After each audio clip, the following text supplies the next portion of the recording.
All right, we are live here. Let's do the other one now.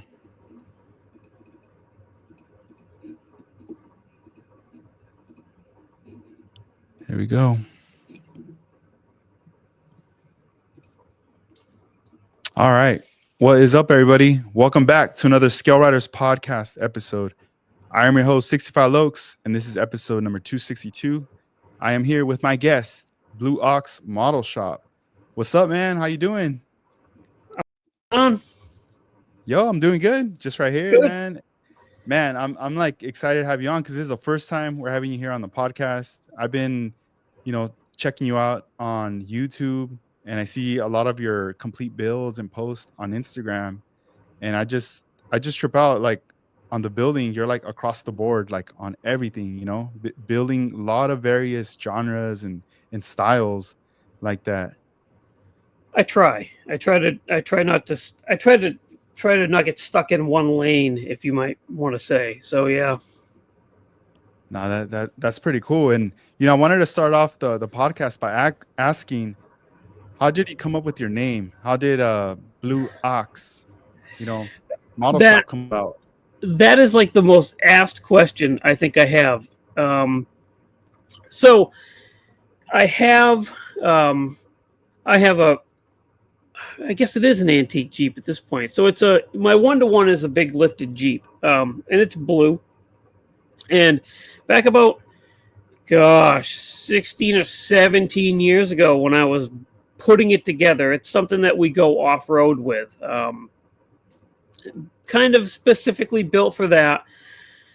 And everybody, at least everybody out here, they have names for their Jeeps, right? And I said to my daughter, I said, "Hey, so we have to name this. What do you think?" And she said, "I really like.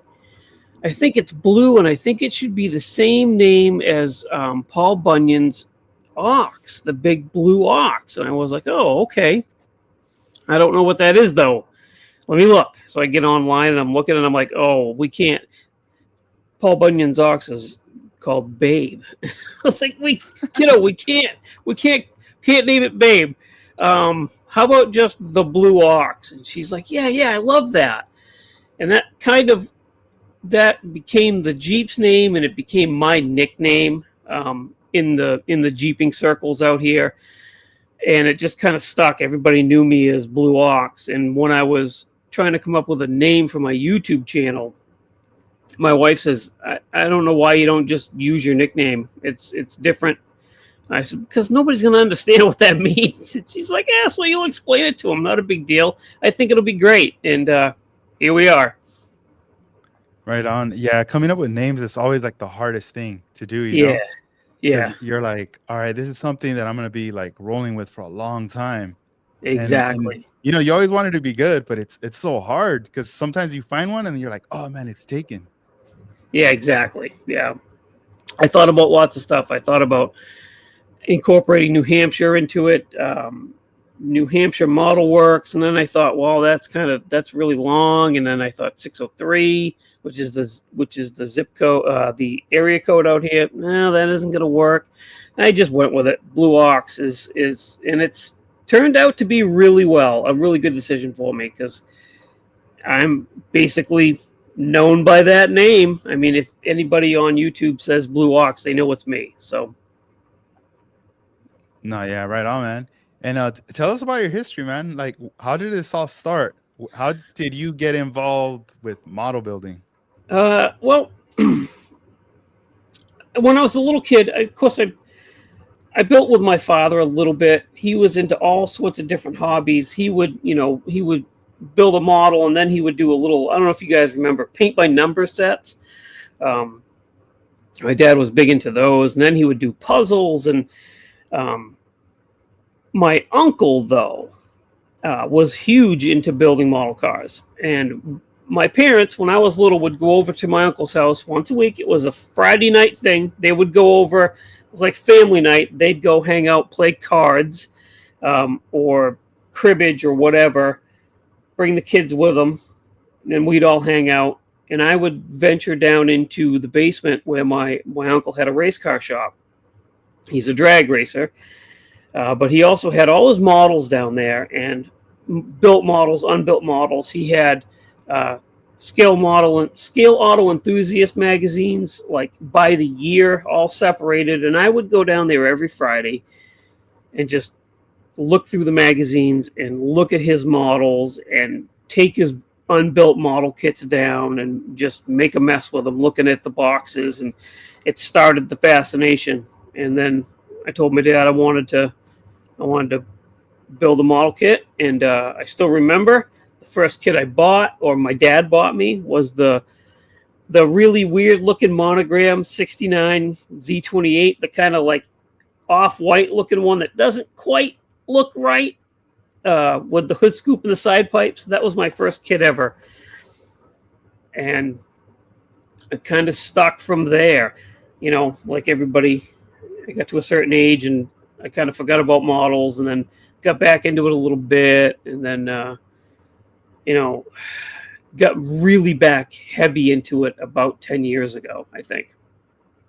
Through them again, I went over. Um, my aunt had passed away at this time, and we were hanging out over there, and I saw his old models, and I said, "Man, do you still do that?" He's like, "I do, yeah, I still do that to pass the time." And my cousin Tim, his son, had started getting into it, and they're like, "Yeah, dude, you should build something and bring it to the house and show us." And that's how all of this that you see around me started. Man, yeah, I was gonna say, dude, I love it. The room, the backdrop, everything. Because when you do your YouTube videos, I get to see, you're explaining, what you're talking about, but the background, that's like, Yeah, it looks very welcoming. Like, oh man, like I can't wait. Maybe one day I'll get to, be in there, in the yeah, model shop. yeah, It looks yeah. really dope. Thank you. Of course, I started like everybody else, right? Building on my kitchen table, and my wife and I, when we bought this house, that was one of the prerequisites of buying a house, right? Was I need a room to build in, and she needed an office where she could do her hobbies too, and you know, here it is. It's my dream space, basically. No, that's cool, man. Yeah, like there was a time where I had to stop like building models because I was gonna be a dad for the first time. My daughter was, gonna be. We were gonna be bringing her in and everything, and I just didn't have the space anymore. We were living in an apartment, then we were gonna move to another, like not a kind of an apartment, but more like a small little home. And I Yeah. still wasn't gonna have the space. But then eventually, just recently, like the last 3 months, we moved into a home, and now I have No. my own like space with the garage and Hmm. everything. So Yeah. now I'm like, all right, cool. Now I have a big enough room to play with, to set up and everything. And I was like, all right, this is me coming back, getting totally back, going hard with it, Nice.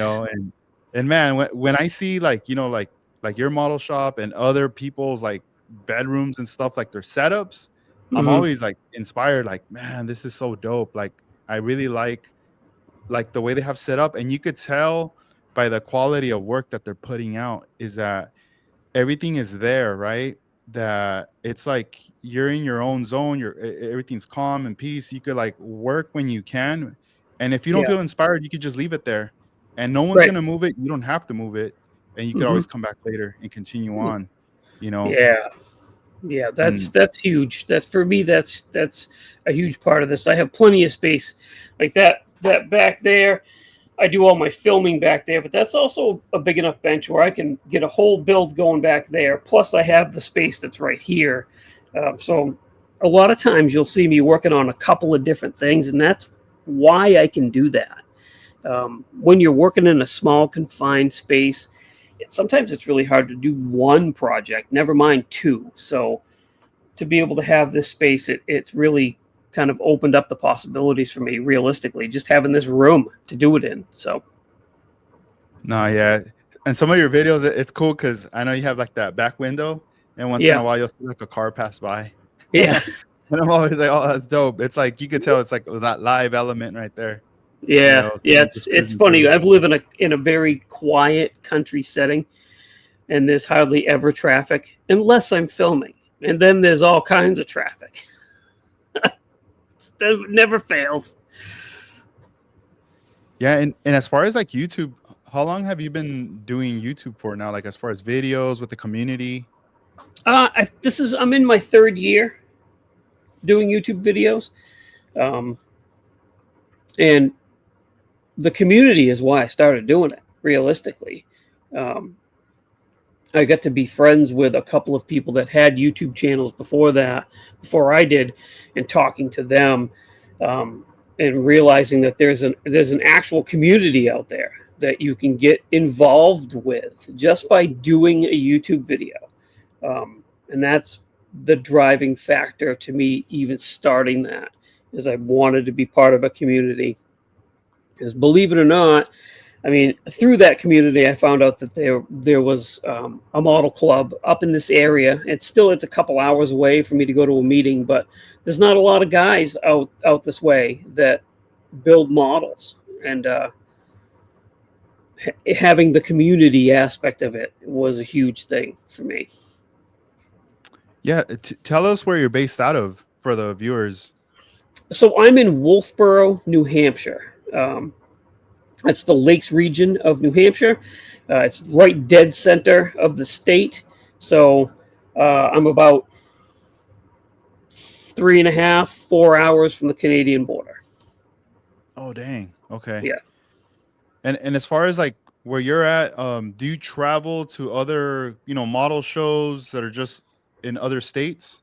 I do. Well, so the big one for me, the closest big show is NNL East. That's a 5.5, 6 hour drive.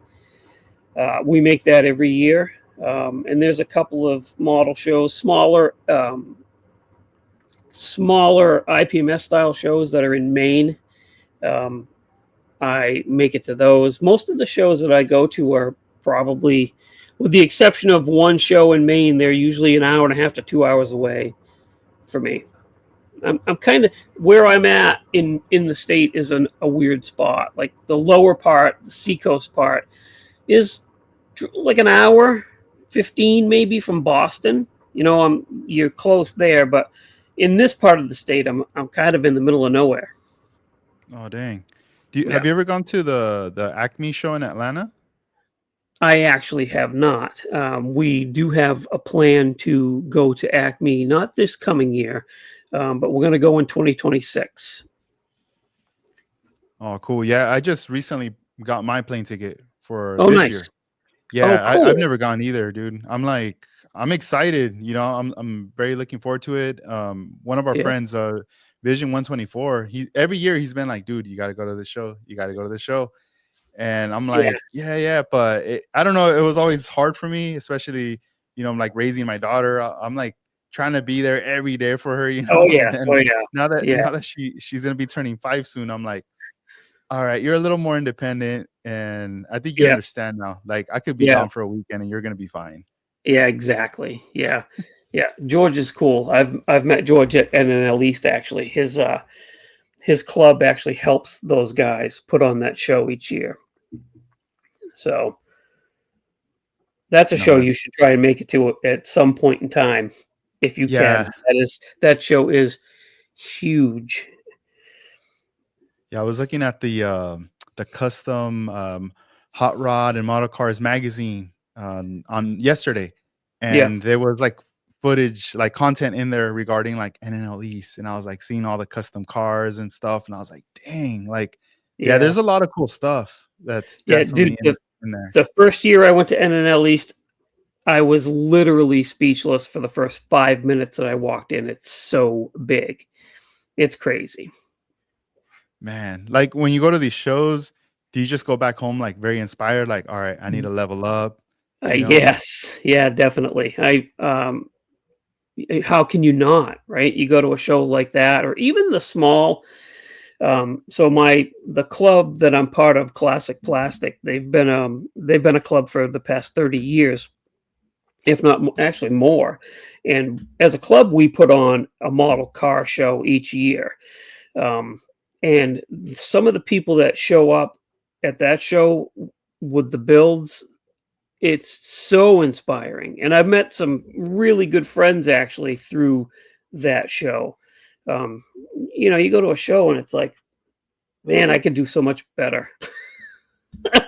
Uh, well, you gotta, it's that's a good thing though, right? Is Yeah. you want to improve, and you want to find inspiration wherever you can. So No, there is. It's cool because like you get to see a lot of your friends and you make new friends, and over time they'll bring out new stuff, and yeah, they'll start to. That's when, since you already made that connection, you start to ask those questions like, "Oh, what'd you use here? What'd you do here?" And yeah, everyone breaks it down. And I kind of feel, when you're talking about like on YouTube, like the community, right?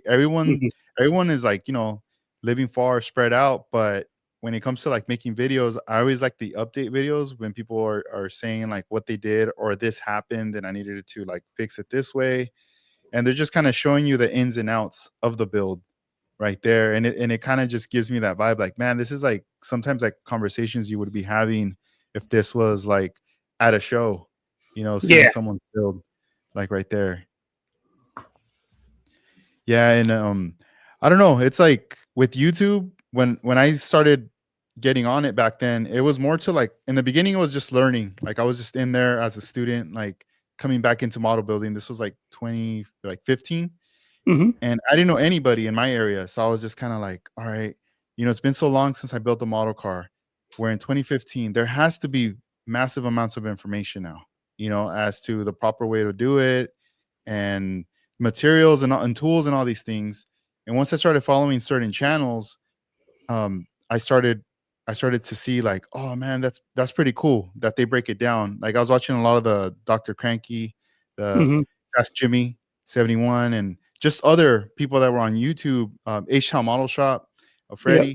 And over time, like I noticed, man, these guys have been doing it for a long time, like doing videos. And I wasn't doing videos, I was just watching.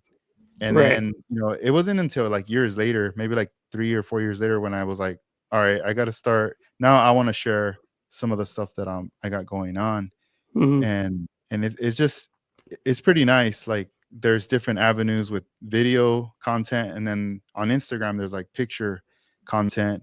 I mean, you could do hmm, videos now, but the pictures that are just there are enough for one to stare at for a minute and just, like, zoom in and yeah, from there, you know? yeah. And how do you balance between, like, both platforms, YouTube and Instagram, to share your work?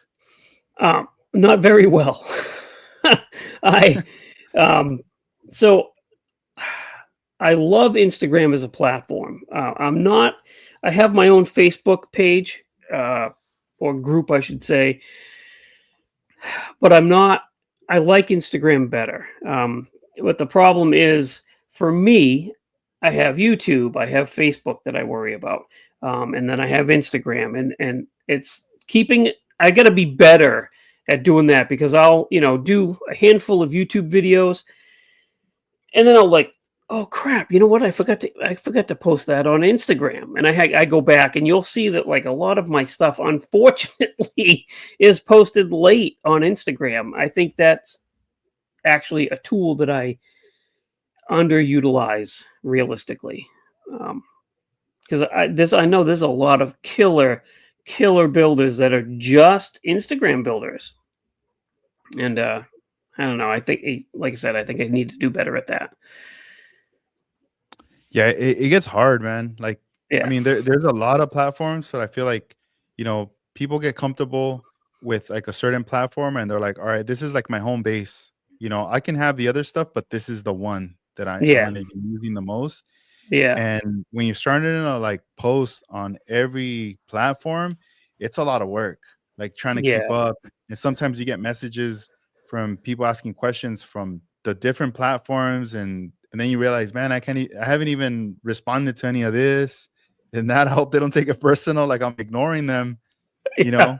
But yeah, yeah, dude, yeah, it gets hard, man. Like I do the same. Like sometimes, for a moment, I'm like going hard on Instagram, posting, posting, posting.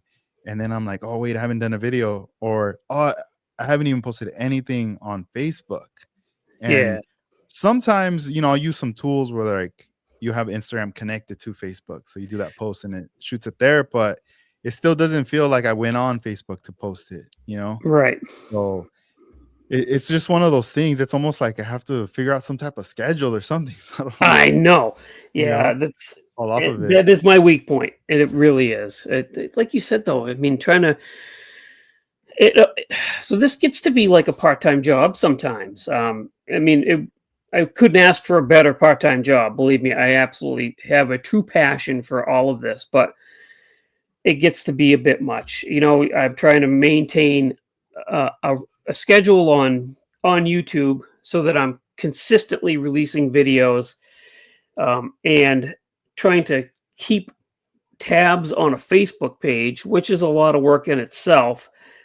Sometimes I get lost and forget to do one or the other, or I've posted stuff on Facebook and then been like, oh no, that video doesn't actually post until tomorrow, because I like to have my YouTube be what I drop all my new stuff on, right? And then the Facebook page and the Instagram comes after. It's just sometimes Instagram comes way after, unfortunately. Man, I wanted to talk about a build. You know, this is from you posted on Instagram, but I saw it on YouTube here. Let me pull it up here. Okay. Let me know. You see it right here. And this was featured on Skill World right here. Shout outs to Pete over Shout at outs Skill to World. Pete. Pete does a great Nice, job. nice. Yeah. So this right here, this is that Corolla, the Nunu Yeah. kit. Yeah. Advent.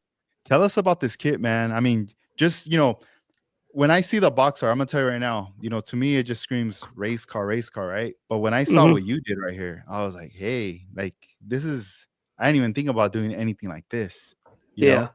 So tell us about this build. So this one, um, I've had this idea. So I got the BMX bike and the roof rack from Joel over at Iceman like a year ago, maybe even longer, with the thought that I was going to do a build of a car that maybe somebody that's like maybe 18, 19 years old, just a single kid,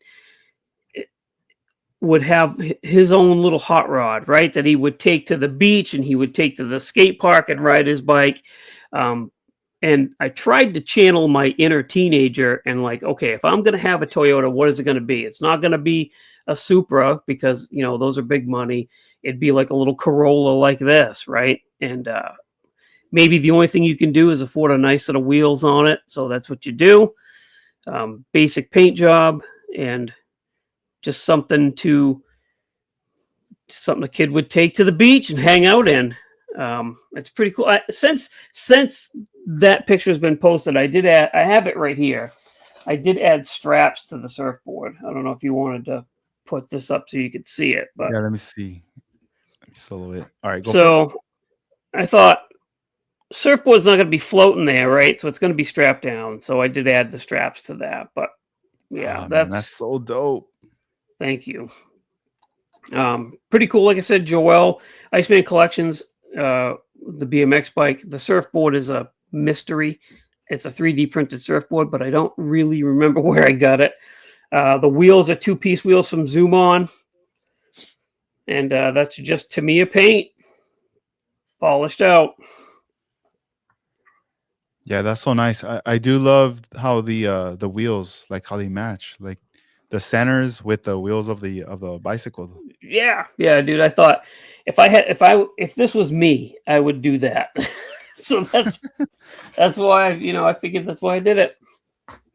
Yeah, that's cool. And I do Yeah, love even like the headlights, like the yellow, the orange, like the way just that pops right yeah. there. That looks Thank so you. nice right there. I No, appreciate that.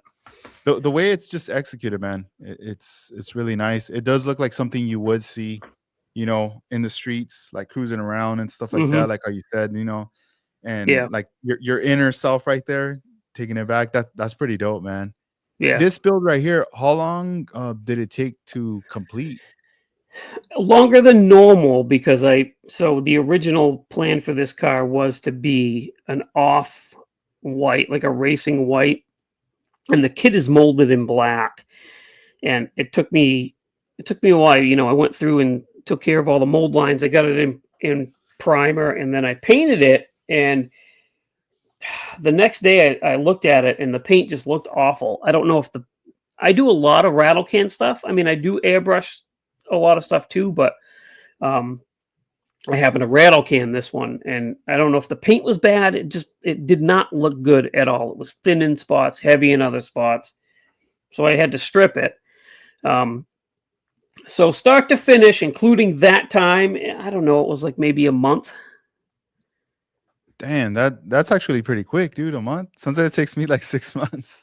That's pretty Yeah, good. yeah. The average, I think, my average build time is about a month or less. Okay, Yep. man, that's dope. That's dope right there. Yeah, because I do see like it's very consistent. There's lots of builds, lots of different builds that are Yeah. coming out, and Yeah. I'm like, man, how do you do it? As far as like rattle can, um, do you mix it up with other brands or do you just stick to one brand when you're I working with? just when it comes to rattle cans, I stick to just Tamiya. I found that that's the best paint right now on the market. I used to do a lot of stuff with um, the extreme lacquers, but I don't know it. I feel like something changed in the formula and the way they made that paint up because I would have really good luck with that paint, and then almost out of nowhere, like I grabbed the paint and it was, a new can and it was different. It wasn't laying out the way it used to. Um, and a good friend of mine, Fred Henry, he was like, "Dude, you got to try that Tamiya paint. It's like top notch." I was like, "Yeah, Fred, but I can drive like 45 minutes to a Hobby Lobby and get this extreme lacquer. I can't get Tamiya around here. It's going to be a 2-hour drive to a hobby shop or Mhm. online." He's like, I'm telling you, he's like, try it and you won't go back. And he wasn't wrong. He was not wrong. Yeah. To me, rattle cans I've never been let down except for this one time with Mhm. the racing white. Yeah, yeah, it holds up good. Like a long time ago, I purchased a Tamiya primer can. Hmm. This had to been maybe like 2000, like 8 or 10, and it was like a build that I was like buying all these things, right? I was like, I'm gonna build this and that, and I never did. I just put everything in a box, put it in the Yeah, garage, yeah, and I just completely forgot about it.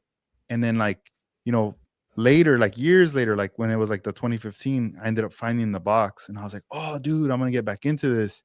And I had the can and I still waited a while and then I bought a brand new can thinking like, "Yeah, I don't want to use this one because it's been sitting there for so many years. It's probably not gonna work." But I didn't want to right. throw it away either, so I kept it, Hmm. bought a new one, and I still waited some years, and then I decided, all right, I'm just gonna use it. What could go wrong? And it still worked. Like, I mean, it's primer, nothing happened. Like, it's Yeah, still attached to the body, and I was still able to, put paint like a base on it, and no reaction. Like yeah, everything was chill. yeah. So I was like, I used almost up until the past couple months. I discovered Mr. Surfacer 1500, the black in a rattle can. Right up until then, I was almost exclusively Tamiya, either pink, white, or gray surface primer under everything, and it always performs really good. Again, really great luck with it. I don't know what Tamiya is doing with their rattle can stuff, but they've got it down for sure. nah, they do. And like, like let's say like for someone that's getting into it and they're like, man, I want to be able to knock out a model within a month or so, what is the way you prep your model when you're gonna get started? You just open the kit, and what's like the first thing you do when you open up a model box? First thing I do is I open up everything. I open all the bags up. I look at all the trees and sprues, and just make sure everything's there. Then I take care of all the mold lines and clean up the body. Um, After that's all sanded, I wash it down with Dawn dish soap. I know a lot of people say you don't have to do that, but once you've handled a body and sanded on it for like 2 days, you got to wash that stuff off. So once it's washed, dude, I just start primering, and then the next day I start painting. And before primer, do you is there a certain grit that you like sand the body?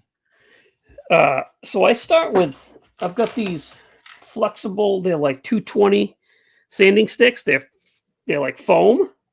Oh, dope. The Infinity model. Yeah. Yeah, and so the That's dope. 220 is what I use on fresh mold lines, and that's it, dude. I just go from there because I sand my primer, I sand my paint, and I sand my clear coat, right? So I'm doing a lot of sanding. So I found that just knock those mold lines down, and you can bury everything else and sand and polish out from there, and it's worked really well for me. So Oh man, that's crazy. Like I've never I don't really sand like the paint. Like once I like I'll sand the primer and then yeah, once it comes to paint, I just like paint it and I just kind of leave it like that. And then I don't probably until like I clear it, you know? But as far as yeah, paint, do you ever have you ever like I mean now you probably don't burn through it, but in the past, did you ever burn through it? You're like, oh oh man, I yeah, gotta go back and oh yeah, yeah, reprimer.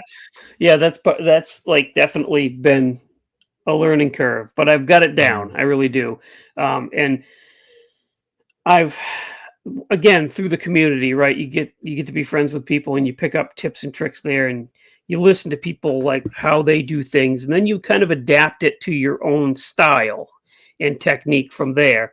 And a good friend of mine, he's like always, dude. He goes to any show he goes to. It's like, okay, if he's at this show, I guarantee he's going to win a first place in whatever category he puts his models in, because his finishes are like mirrors. It's crazy how smooth and deep his paint jobs are. And I got to be friends with him, and I said, how do you do it?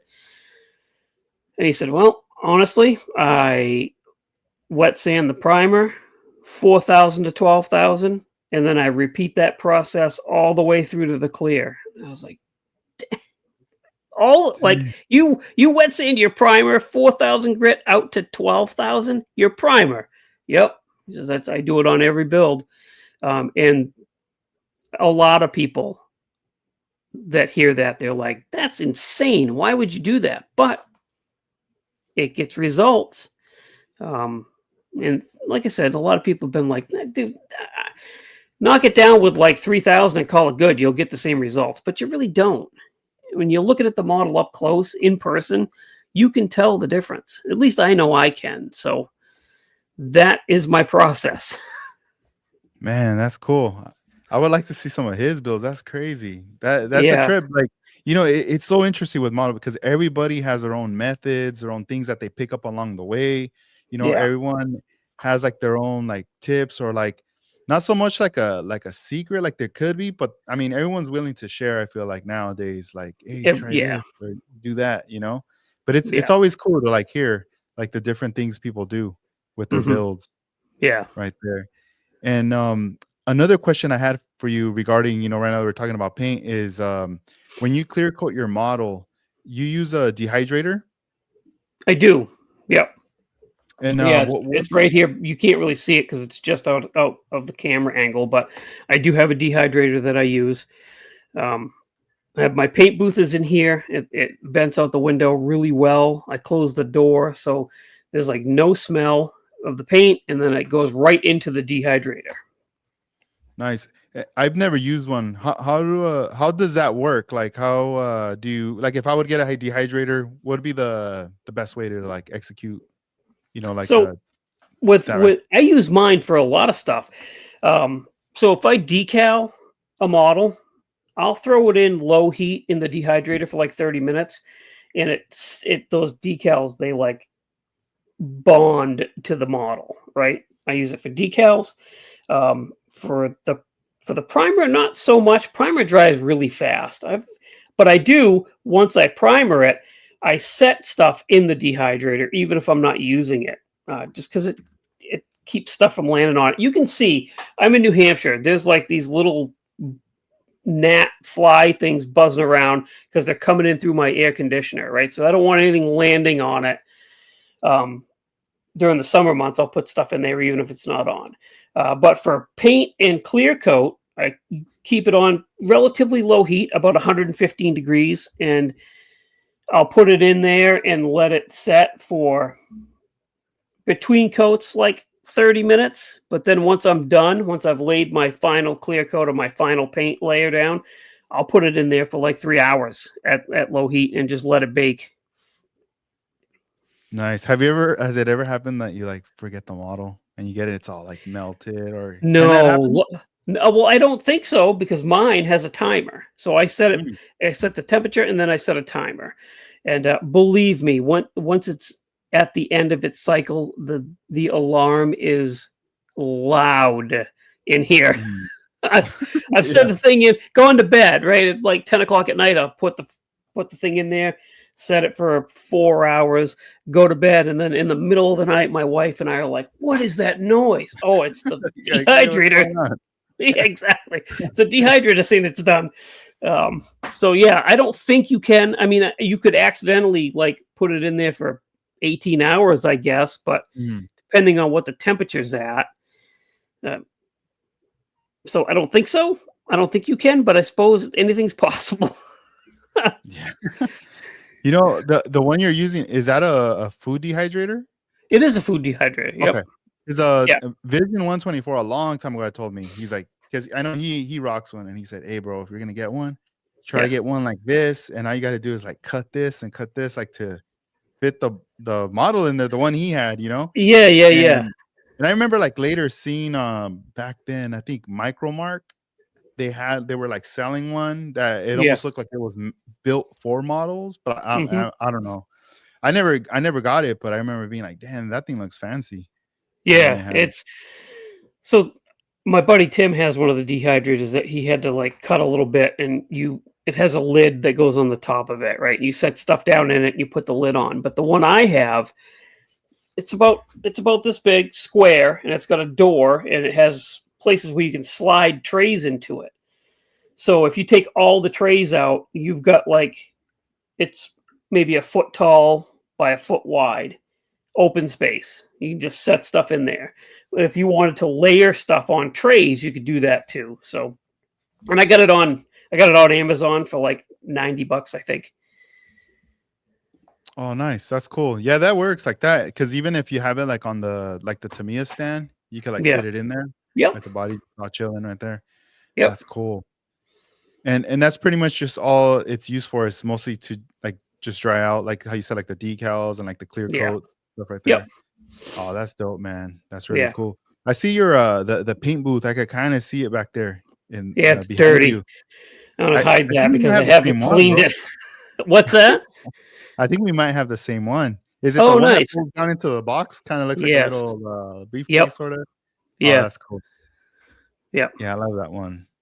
Yeah, I've had that one for years now. But yeah, mine's, like, pretty tore up too. It's, Yeah. I'm like, "Man, I gotta get a new one." Well, I usually clean it really well and clean the filter, but I haven't. I've been lax on doing that. So the last thing I painted in there is like I was like, oh man, I shouldn't be painting this right now. This filter is dirty, and I just still haven't cleaned it out. So I have a stack of like replaceable filters that I put in it, and I try to clean the inside really well because you don't, you get that stuff built up. You get that built up like crud from the paint and stuff. As you turn it on, it's going to generate dust, right? So the trick is to keep it clean so that you don't get stuff in your paint. Yeah, and another question regarding, like, builds. So, like, when you get done with the build, do you already know what you're gonna build next? Or do you just kinda stand there and, like, stare at the wall of boxes to see, like, "Hmm, which one? I think it's gonna be this one right here." Or maybe you, like, cover your eyes and you're like, "Alright, this one." Yeah, right. No, I usually have a pretty good idea of what I want to build next. Yeah, by the time Awesome. it usually takes me to like halfway, three quarters of the way through a build before my brain is already thinking about what the next one's going to be. Um, which is maybe why I can build so quickly and efficiently. That and time management, it's like I tell everybody, time management's a big thing, dude. Like, just sit down at the bench and don't have anything distracting on, like the computer or the TV, and set aside a certain amount of time each day to work on your stuff. My wife actually gets home 2.5 to 3 hours later than I do, right? Because she has a much longer commute. So that's 2 hours each day where I'm here by myself. Well, I shouldn't say by myself. Me and the cats. I can just sit here. and work on something. And I found it's much easier that when, like, I've been in here for 2 hours, I've worked on something. She comes home, okay, it's cool. I shut my lights off. I put away any paint or whatever I got going on, and then I spend the rest of the night chilling out with her. It works out really well. It time management. So, That's awesome. yeah, No, yeah, that is cool, man, because even, as you're hanging out, like you're able to enjoy it knowing like, you it was like you already did some things, some model building, a very progressive day of just various things that, you got that done. Because yeah, it's tough if you don't have the right time management and then you're trying to build a model, or sometimes that's time to spend with your wife or your family, you hmm, know?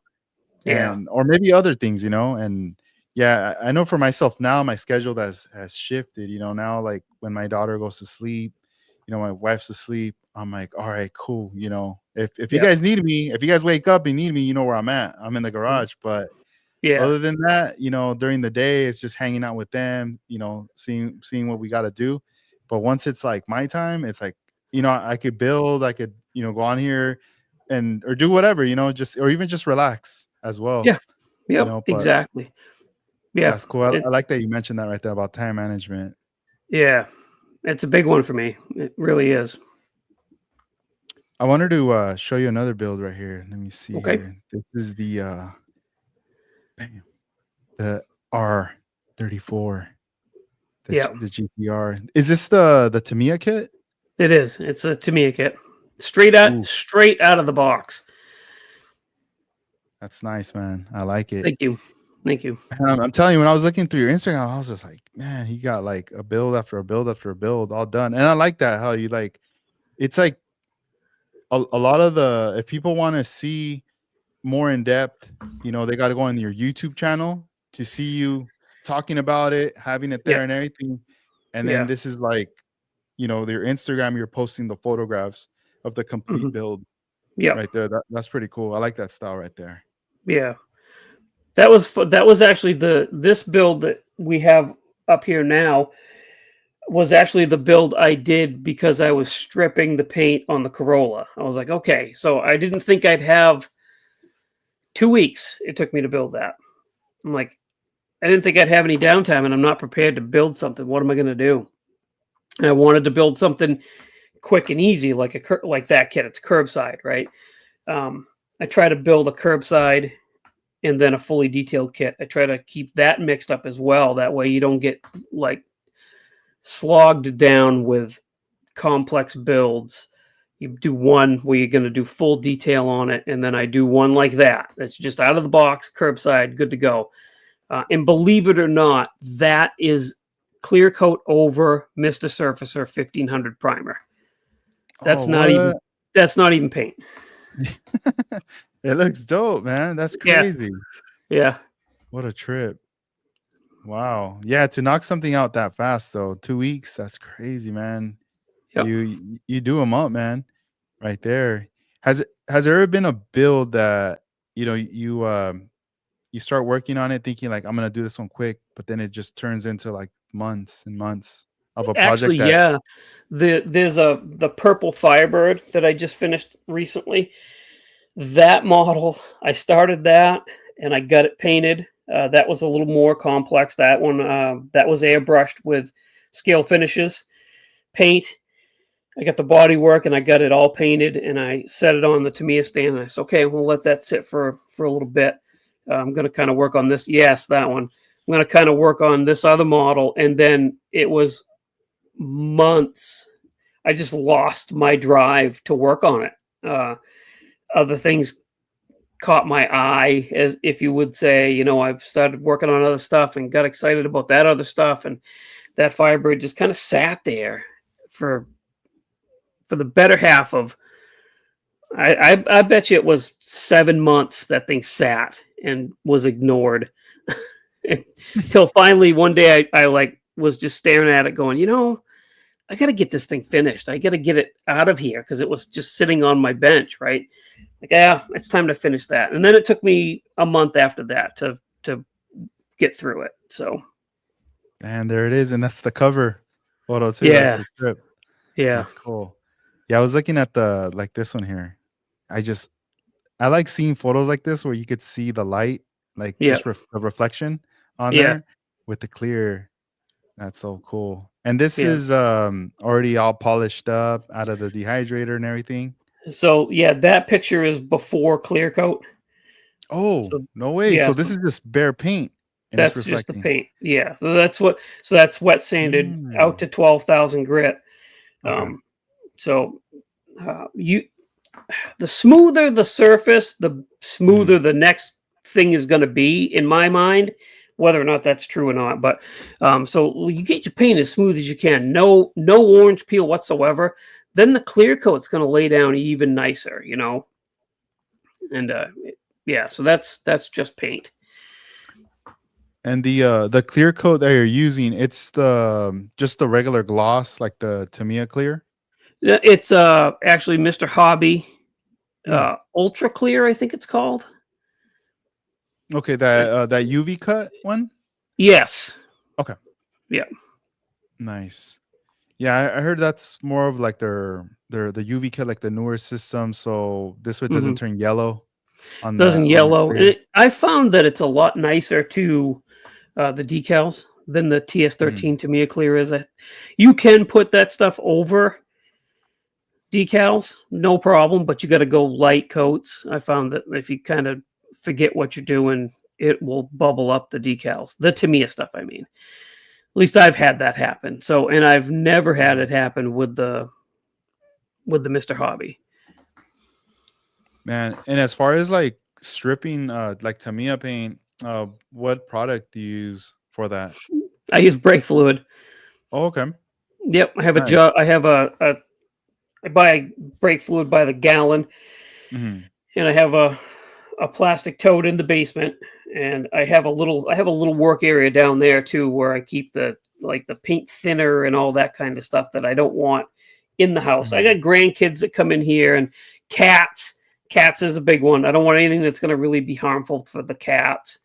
So all that stuff stays in the basement, and I just bring it down there and I drop it in the brake fluid and let it soak for a day or two.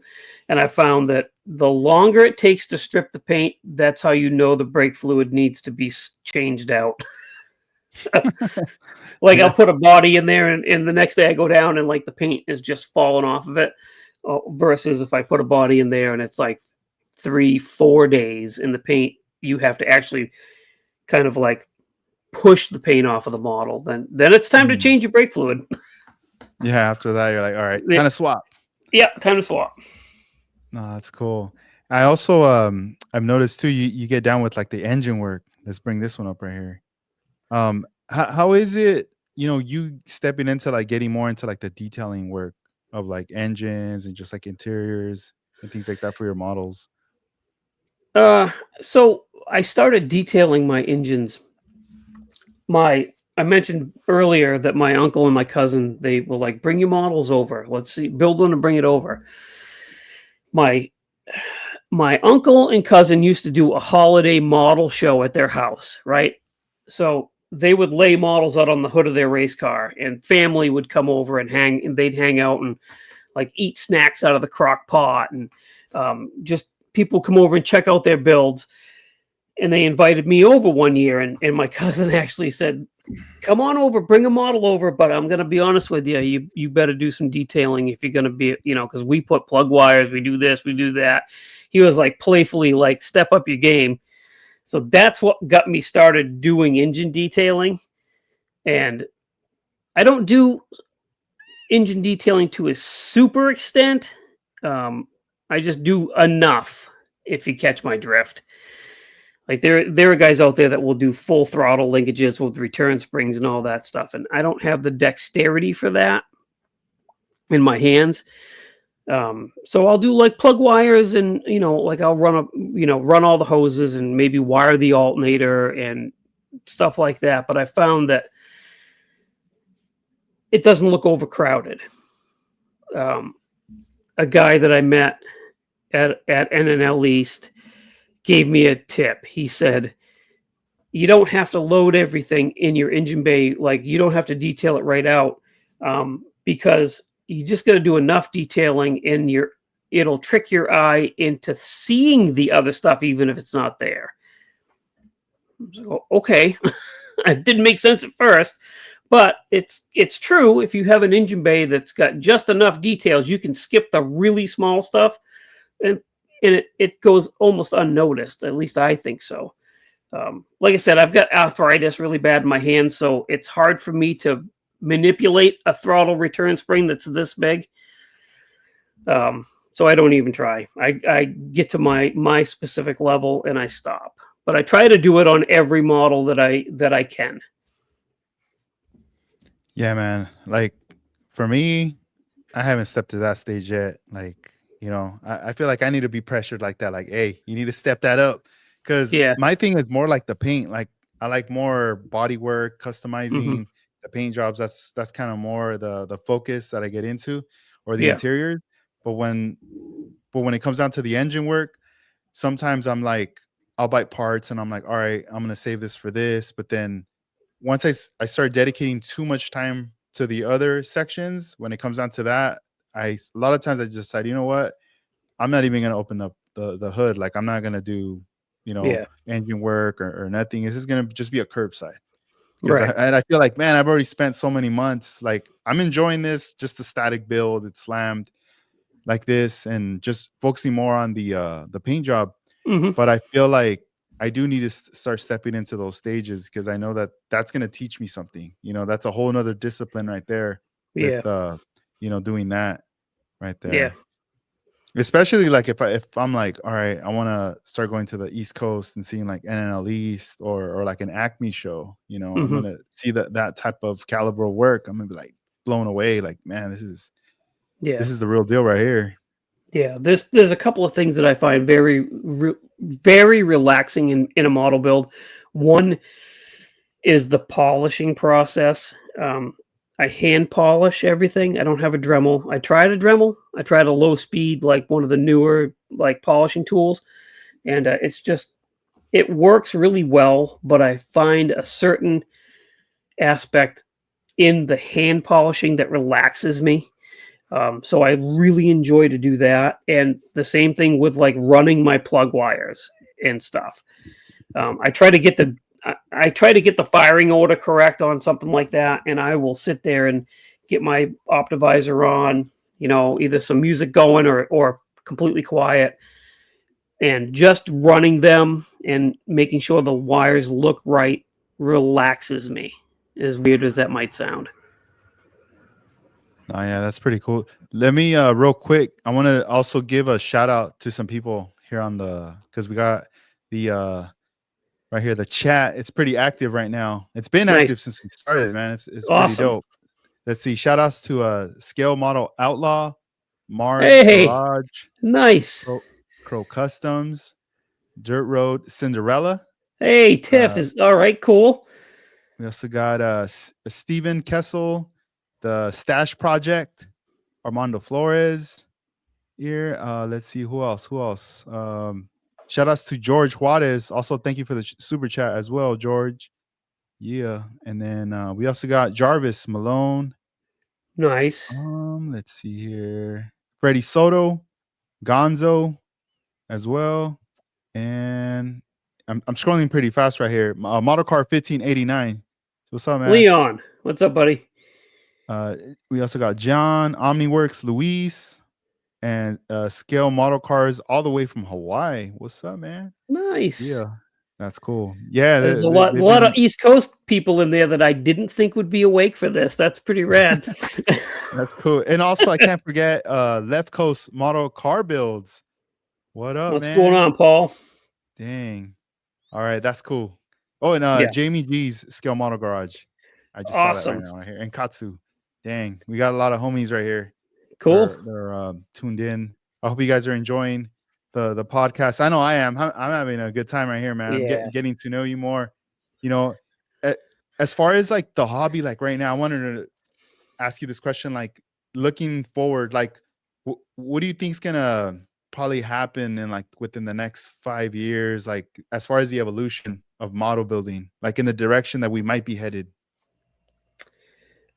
3D printing is already a huge thing in our hobby, and I think that that is just going to continue to get bigger. I think that we're going to see in the not so distant future really nice, fully detailed 3D kits. I don't think it's going to take the place of styrene. I think the model companies will still be there doing what they're doing, but I think these designers and printers are gonna, you know, they're gonna fine tune their game, and before you know it, it's already starting to happen. We're gonna have guys that are printing really nice 3D stuff that the model companies are ignoring. Yeah, it's crazy the way that took off. I still, I was talking to a friend back then. I would say, I mean, not that back, but like maybe like 2019, 2018, 19. I remember like meeting some people that were like printing stuff, Yeah, yeah, and there really wasn't that many people building like car stuff. yeah. And I remember, we would always get hit up like, "Hey, what do you guys need? Like, what do you think we should print?" Or like those kind of questions. And we Yeah, would just be like, I don't know, wheels. I think wire wheels. I think that's what most people are asking about right now because right. nobody was doing any like for like the lowrider cars. Hmm. And as time went on, just like little bits of accessories, and then throughout the years, as the years started rolling out, after like 2020, you start to see people now buying the 3D printers little by Yeah, little, posting them, yeah, posting them. And I was like, damn, that's crazy. And I remember having friends saying, like, man, I paid all kinds of money for this one. And look how cheap they are now. And I was yeah, just like, man, it's like computers. yeah. Oh They yeah. start to get advanced and cheaper and more advanced and cheaper. Right, exactly. Yeah, everybody, that's one thing I can say that I probably won't venture into, is 3D printing for myself. I'd rather support my friends that are doing it, like the Joels, the Icemans, MCV products, people like that who are trying to make a living at it. I'd rather support them. Plus, I don't have time.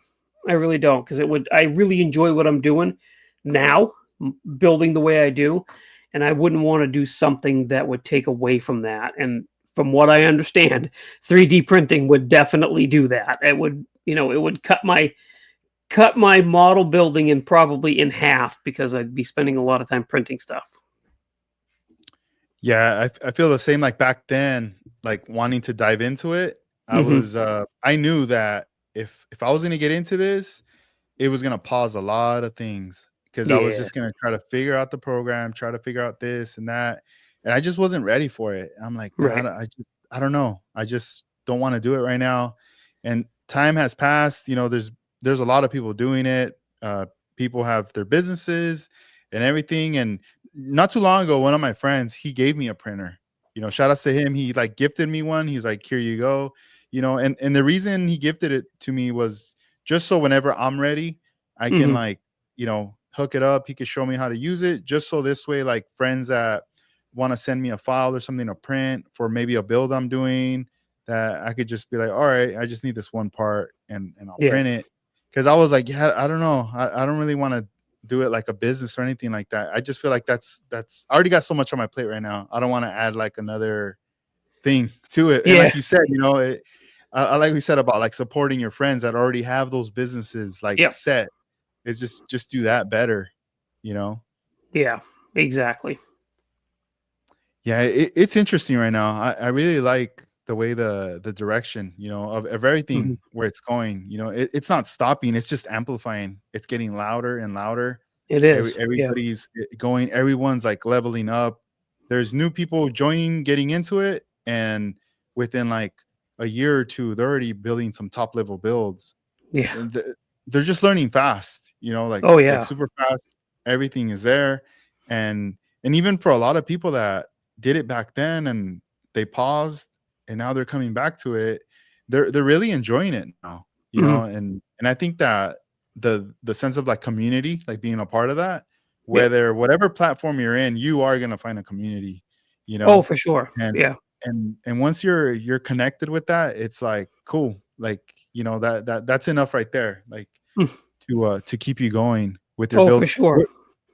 What Where do you find your inspiration for your builds? Kind of all over, really. I look at some of the stuff that my friends are building. Group builds is a big one for me. Sometimes that can be a little bit too much. You can find yourself entering too many, like YouTube group builds or Instagram build offs or stuff like that.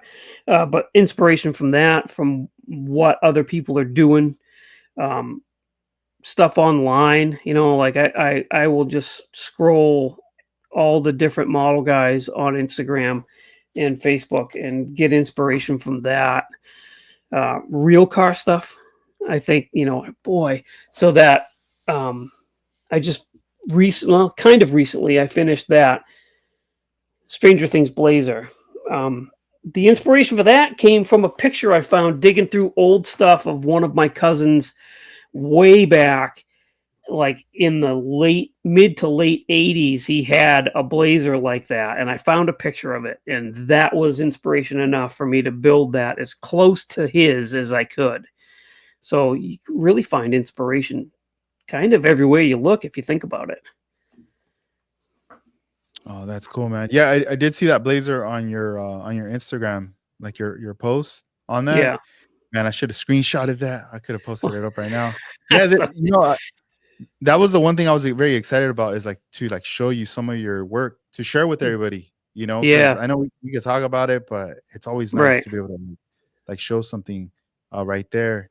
And as far as like, your like your family, they know you build models and everything, Hmm. and how's that been like, do you have like other family members that, up and coming, like want to do it as well with you? Well, so my son, uh, who just turned, well, he's 16. He turned 16 in March, got his license. He was getting into it heavy the past couple of years, right? But then he got a girlfriend and started having interest in like actual vehicles. So that kind of faded with him. And there's not really many other people younger than me in the family that are kind of want to doing it. I have grandsons. My I have a 2-year old grandson that he comes in here and he just stares at everything that's around him. I'm hoping that one day he'll get into it, but other than that, not really. I mean, I tried to get my wife to build models, and the people that follow me know how that turned out. Just not very good, but Yeah, I enjoy those videos when both of you are in it. You guys are talking about like what you should build next, and all this yeah, stuff. It's really cool. Like you could just see the dynamic right there. I'm like, oh, that's awesome. Like very supportive, and he's just super supportive. Yeah. that's really dope. Yeah, I feel like it's like, your son was doing it, and then right now he's chilling, down the road he will. He's gonna be like, you Oh know yeah. what, this is the thing me and my dad were doing. So Oh yeah. it's gonna come back full circle. Yeah. We're gonna knock out some builds. And I can only imagine, being 2 years old, being able to like, just stare at everything right there on the display, how impactful that is, especially, for cars. That's like something you won't forget for sure, Right. especially Yeah. at I'm that age. You hoping. won't. Yeah, yeah, yeah. Yeah. I hope. Dang, that's really cool. Do you ever feel like you're gonna run out of space, like with all the Yeah. I'm models? already out of space. I have if you can see back there, I have 3 empty spaces for built models there, and I have 2 in the case on the wall, and I'm out of space. I could start putting this stuff right here that's not in cases. This is my really old builds that but like they're not anything to look at, but I keep them just because I like to see how far I've come, right? But I guess I could start packaging them up and putting them away and putting more cases there. But as far as unbuilt kits, I'm out of room. I've got, you can't see them, they're over here, but I've got over 500 unbuilt kits in this room, and I'm out of space. And this is a Dang. pretty good sized Yeah, yeah. room. Uh-huh. So I don't know what I'm going to do at this point when it comes to Yeah. that. Yeah. We'll wait till we get there where you're like, oh Yeah. man. Yeah. Well, it's funny. You say I've got enough to keep me going the rest of my life and then some, right? I'll Mhm. never build everything that's in here. I just even Yeah. at the rate I build, which is I admit pretty quick, right? I'm Mhm. still never going to do it, but yet I still keep buying more stuff. It's like an addiction. It's crazy. Yeah, out of everything you have, what model kit is like your holy grail that you're like, "All right, either you're gonna build it or you're not even gonna build it, but this is like your holy grail." Uh, I have a couple of I have an automotive holy grail that my friend Mikey actually gifted me. There's a Johan Dragon Lady AMX. That was a holy grail for me, and I don't know if I'll ever build it. I'd like to say I would, but I don't know if I ever will. But my holiest of holy grails I have isn't even a car model. It's a plane, and I remember my dad building it when I was really small. We're talking like 4 or 5 years old. I remember standing next, on a stool next to him as he's sitting at the kitchen table building this. It's the 747 with the space shuttle on it, and that kit is watching him build that, and he hung it from the ceiling in his little hobby room area that he had in the house. It's just burned in my memory, and when I had the chance to get that kit, I grabbed it, and I don't know if I'll ever build that. I think I'll just hold on to that one. Oh, that's nice, man. Thanks for sharing that Yeah, right there. That's cool. yeah, Man, and damn, that's something I didn't even know, man. That's crazy. That's pretty cool right yeah, there. I always like listening to things like that because a lot of the times, people will be like, "Oh, you're building models?" Like, or "What is that?" Or like, or people that know about it from back in the day, like, "Dang, you're still doing that?" And sometimes they just probably don't really know what's going on until you're like kind of into it, and you start to notice like there's a lot of benefits you get from building models, and yeah. it's definitely things that are very impactful, but it's also like things that get you in line with a lot of things in life. I feel Hmm. like, Yeah, because especially like the patience part, how you want things to turn out on a build, you got to follow the steps, the process. And it's kind of the same in life. There's certain things you want to get to the end, but you got to yeah, do all these other things to get there, you right. know? And a lot of the times, you're in situations, whether it's at work or family, like any things that there's a problem, and then your mind starts working, and you're like, all right, the modeling instincts kick in and everything, and you already like are coming down to solutions or like priorities. What do we need to do first? You Right. know, Yeah. that's that that's always cool. How has model building impacted you as far as like benefiting you for life, daily life situations? It's the biggest benefit for me. I mean, you got to think problem solving and using your imagination is a big one. But it grounds me. It calms me down. You have a stressful day at work, or you got stuff going on. Like my grandson Michael was not healthy when he was born. He has MS, and it was bad. It was touch and go for a while. He spent the first 3 months of his life in intensive care, and that was model building was what kept my mind in a good space, so that I could be in a good space for my daughter. So I think mentally, I think model building has been a huge thing for me to keep me where I need to be as a person in general. It's easy to get caught up in the daily drama and stuff going on and let it impact you. But if, I can sit here and not think about anything else and just think about what I'm building and what I'm working on at the moment, it helped me a lot. No, yeah, it is the something that definitely does take you away from like a lot of stuff with things that are going down, like happening around us, because everybody, I feel like everybody's going through something, like Yes. everywhere, right? And it's not Yes. something new. I know sometimes, I have conversations with my wife, and because we're all so connected with social media, we turn on our phones and everything's there. sometimes she'll be like, "Oh, look, this happened. Now this happened. Now that happened." And she'll feel overwhelmed, like, "Oh, there's all these things happening now." And I'm like, "It's not now. This has been happening probably before we Yeah. were even born." Like, Exactly. this is just now live, like 24/7, like being put out there, Mhm. on video, on everything. Like everything's recorded now. So I was Oh, just yeah. like, it's up to you to turn it on, turn it off, or what Right. you decide what you want to dive into. Yeah. And a lot of the times it's like, with model building, sometimes I'll turn on music, sometimes I don't. Sometimes it's just quiet. It's just I'm by Mhm. myself and I'm just kind of doing my thing.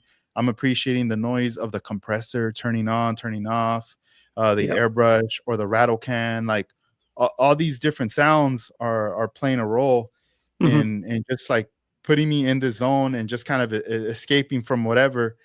And then later, you get done with what you're doing, and I'll run into friends, or my wife, she'll be like, "Oh, did you hear or did you see this happen?" I'm like, "No." Like, Nope. I don't even know, I'm good. Like, Yeah. I don't know, Exactly. it's not like I'm gonna be running away from everything, but it's just like, nah, I don't know, I haven't even looked at anything right now. Like, I'm pretty cool, you Yeah. know? Like, I don't feel like right now I wanna get into anything. So and then I remember back then, I would be like at work, and then at work, I'd be like helping out customers and everything. But in the back of my mind, I'm already thinking, "Oh man, I can't wait to get home. I got to do this to the model. I got to paint it. I Mhm. got to do this. I got to do that."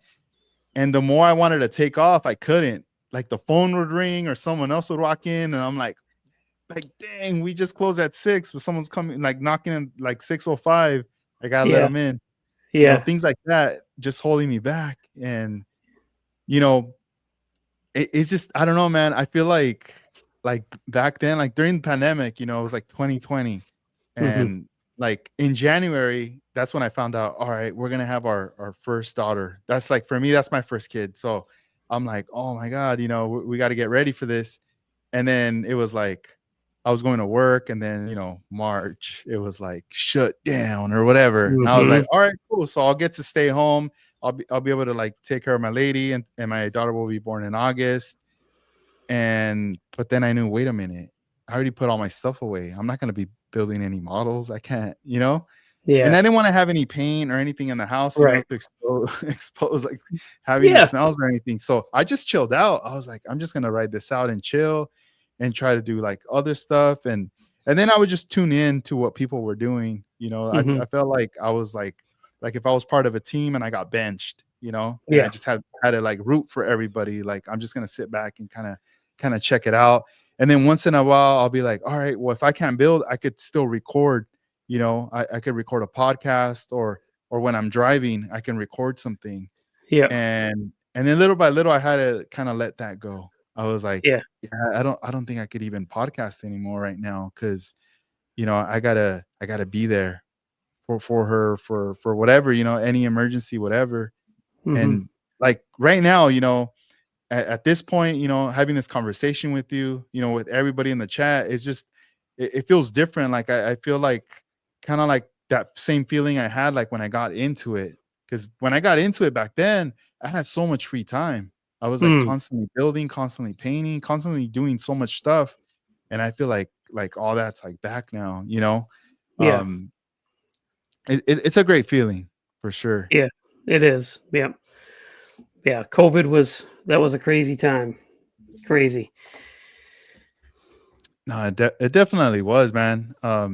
Yeah, I definitely feel like there was a lot of. I feel like it's weird. I feel like I connected more with my friends over the years, Mhm. and with my like in it like family. Like one side of the family, everyone just kind of parted ways. Like the Yeah. family's there, but it's not the same dynamic it was before. Like when people were always hanging, like we were always kicking it all the time, and I don't know, maybe I'm wrong, because I moved pretty far away too from them. But when I come down, I'm just like, where's everybody at?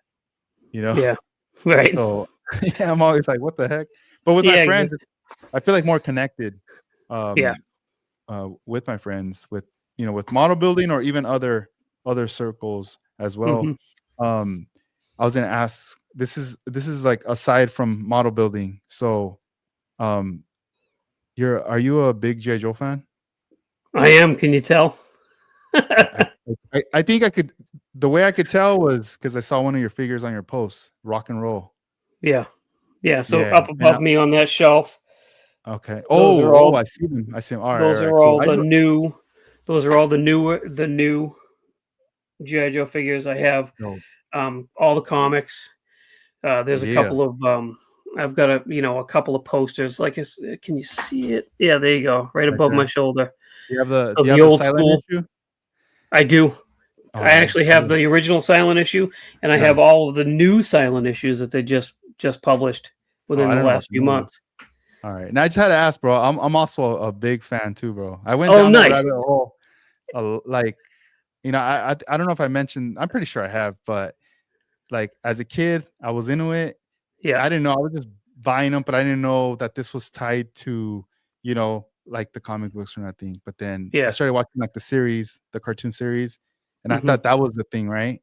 I never yeah, saw the movie, the animation movie, and then time went on, and I started asking my friends. I had some friends, and I was like, "Hey, do you remember?" I started asking questions, these figures and this and that, and I'm like, my friend's like, "Oh yeah, check it out. We're gonna go visit a friend. He has everything." I'm like, "No way." We go to his house. He had everything. He had the flag, that big ship, and yep. he had like the Warhawk. He had all these like vehicle, the Rattler, all these things, and I was like, "Damn!" I was like, "What is all this stuff?" So then I started diving deep, bro, and I went deep eh, from getting a lot of the modern stuff, going backwards into Yeah, a lot of the 3 3/4 original stuff, and then I don't know, bro. It became too much. I had to stop. yeah. I had to stop. So I would be into the original O-ring stuff too, but it's Yeah, expensive.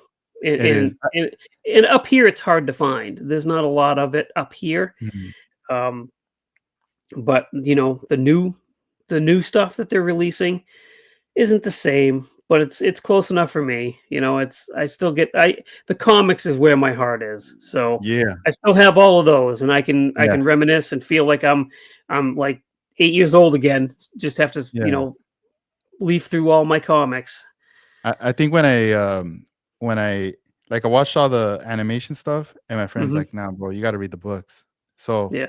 I started buying those, like, thick anthology or just Yes. later I'll text you some photos of what I have, Okay. and Cool. I read that stuff, and I was hooked, bro, from the Yeah. beginning, and then I was like, "Alright, I'm gonna start cherry picking, like, certain original, Hmm. issues," and I did get my hands on the silent one too. So Nice. I was like, "Alright, cool, cool." I just had to ask, bro, 'cause I was shocked when I saw that photo on your Instagram. I was like, "Oh, dang. Here we Yeah, go." it's actually been a long time since like I said, I get the comics, right? So Okay. even the new ones that are coming out, I haven't missed an issue. Um, the but I haven't bought anything like figure wise or collectible wise in a very long time. You're making me feel like I need to do that now. I've been missing out, dude. I haven't bought anything in like months. Yeah, yeah. No, right on. Right on, dude. That's cool. We'll chat G.I. Joe stuff later at another Nice. time, but that's Nice. cool. I just had to ask. Um, Yeah. but, as far as, like, let's get back into model building. As far as, like, the kits, um out of all the brands that you've been building, what by far is like your number 1 and number 2 and number 3? As far as brands, honestly, Tamiya is my favorite kit to build right now.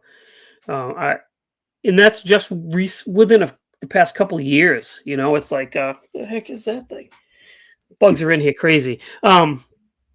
I was big into Revell AMT stuff.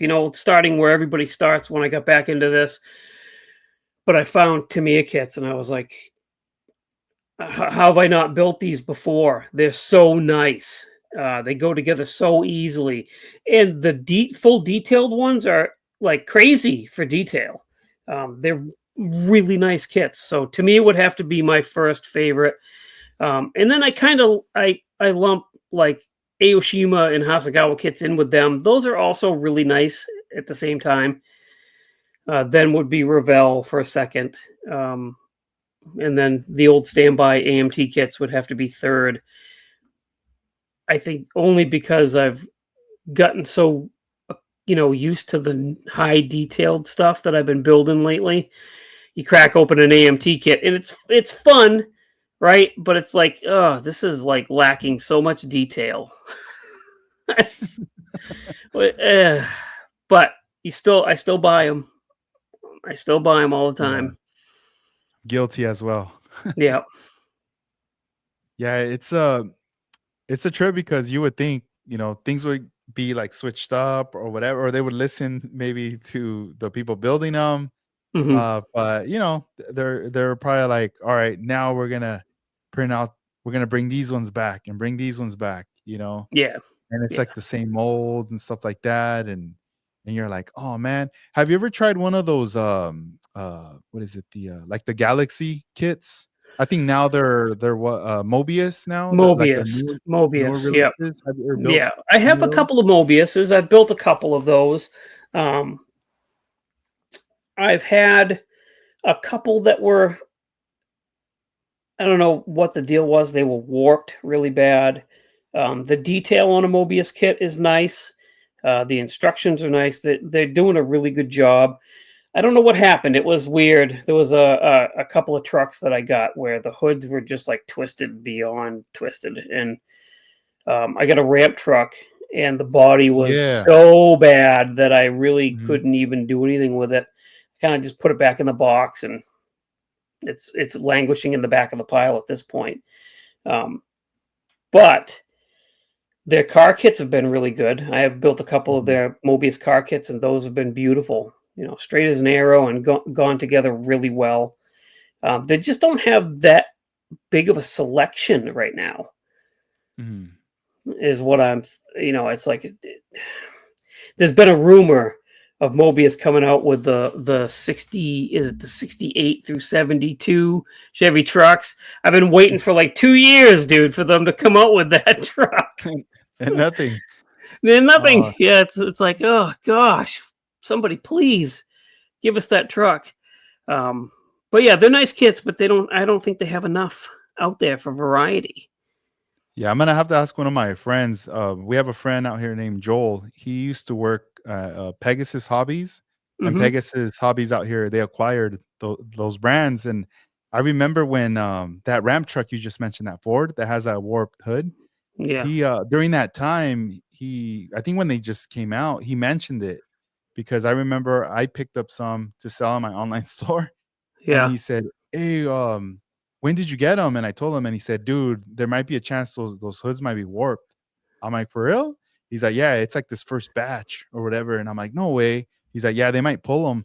He's because I don't know, like something, like when it was supposed to get approved, it was overlooked, and he's like, Ooh. "Dude, it's like gonna cost him a lot of money." I'm like, "No way." So then later he updated me saying like, "Yo, the hoods, if you get someone that hits you up like, "Hey, I bought this from you and the hood's warped," or whatever, just have them contact them and they should be able to like send them that hood. Oh, That's what he nice. was telling me. And this was like some years back when that came Yeah, out.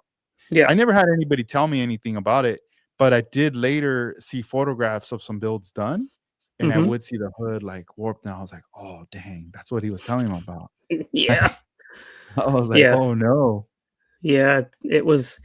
But I've had like their Ford trucks. Mhm, They put out so many of those Ford trucks, and I did build one. I built the F-250 plow truck, and that mhm, was fine. The mhm. Nothing was warped on it. It went together beautifully. Everything lined up. It was one of my best builds. I've actually gifted it to a friend at this point, but no problems whatsoever. But then that other truck, it was like you put the hood on it, and it was like teetering. It's like, what the Yeah. heck is going on with What's this? going on? Yeah. Yeah.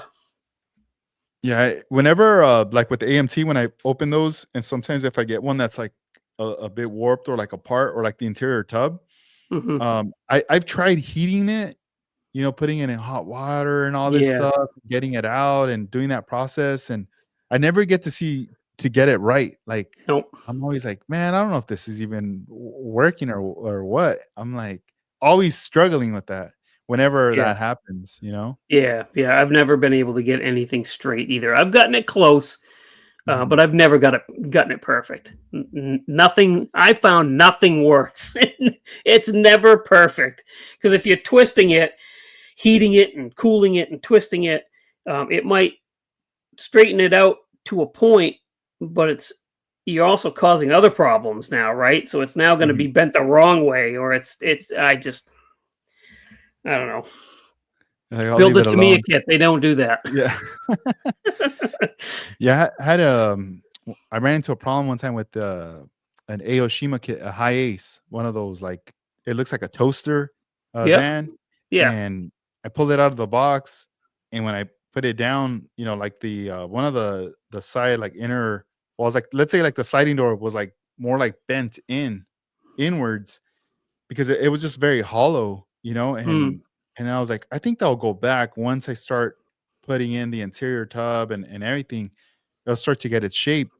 And it did start to get its shape, but then I was like, "Alright, cool, that's the least of my worries." Now I wanna add this, like, Zoom On, body kit to it. So Zoom On had this, like, high ace, like, body kit, white fenders, like, just this trim that would go all the way around, and I started to glue it on. First, I did, like, a mock-up, and everything seemed to fit, and then I was like, "Alright, let me start gluing on each piece, connecting everything." But then I started to run into problems where it's like I don't know if it was, like, the body rewarping again or what, but Mm. it like, the next day, there was gaps, like, it, like, spread, and I was Yeah. like, "That's weird." So then I got putty, and I'm like, "I'll just fill it in with putty." So I got this, two-part epoxy putty from Hmm. Infinity Model, mixed it up, threw it in there, let it dry another 24 hours, sanded it nice and smooth, primered it, and I'm like, "Oh, it looks clean." Finally laid some paint, clear coated it. I thought I was good, And Yeah. then later, as time went on, I started staring at it under the light, and I started to see, like, that the putty started to crack underneath Oh the no. clear and the paint. I'm like, "Oh, man, this sucks," And I Yeah. wasn't gonna strip it. I still have the car, but I was just like, "Man, this sucks." Like, it Yeah. has all these, like, parts, but I just left it. I was like, "Lesson learned. I'm gonna keep this car, this is Hmm. now I know not to, use this putty in, like, this form." Yeah. I need to just give it some time. I wish I woulda, like, left it Hmm. in the primer stage and waited until maybe it would have shrunk or whatever, and maybe reapplied more or just some CA glue above Yeah. it and then Yep. just clean it up right there. Yeah. But there's always, like, little things like that that we learn with these Yep. builds. That's it. It's all part of it. No, it is. Um, on one of your videos, you made, you were talking about in this video clip regarding, traveling with your model kits to, like, shows, and you had Hmm. this, like, plastic container that Yeah. when I saw you, like, opening it and flipping through it, like, that you were saying, like, "This is where I put my model cars and everything." I was like, "Dude, I never thought about that." I have one of those, like, containers that you Yeah. pop the latches on the sides, you pop off the top and you can put your Hmm. cars in there. I had Yeah. a different type, but this one here was pretty cool. How many cars can you fit in there? You can fit three in the smaller ones, and I have a few of those. Then I have a couple of bigger ones that you can fit six cars in. It's all about the foam. Just put that foam in the bottom of it, and then cut the Mhm, foam into strips so you can separate the models that way. Um, and I've never had anything break while carrying it, while transporting it at all. They stack really easy and they're cheap. So that's yeah. I did yeah, have that's somebody in that comment on that video. You need to get a cart. You need to get a little folding wagon so mhm. you're not carrying.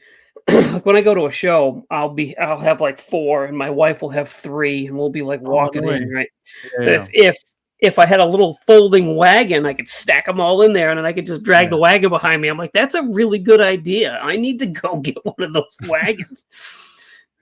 Yeah, so, like, out of, like, the ones you just described that you're carrying all that stuff, ideally, like, when you're getting ready for a show, how many kits are you really, like, like, nights before thinking, like, "Alright, how many am I gonna take to this event?" Dude, I start the week before a show. I figure out how many I'm going to bring, and I always download all the paperwork first, fill it out. Like all my stuff is done like a week before the show, which is kind of crazy, but I get it out of the way. I know what I'm going to bring. I try not to bring anything older than like a year old. Like so, our model show season starts in September up here. So I have a show at the end of September. I have two in October, and then it goes to the springtime, and then I have three more in the springtime. So 6 or 7 shows, depending, that I go to a year. What I brought last year, I won't bring this year.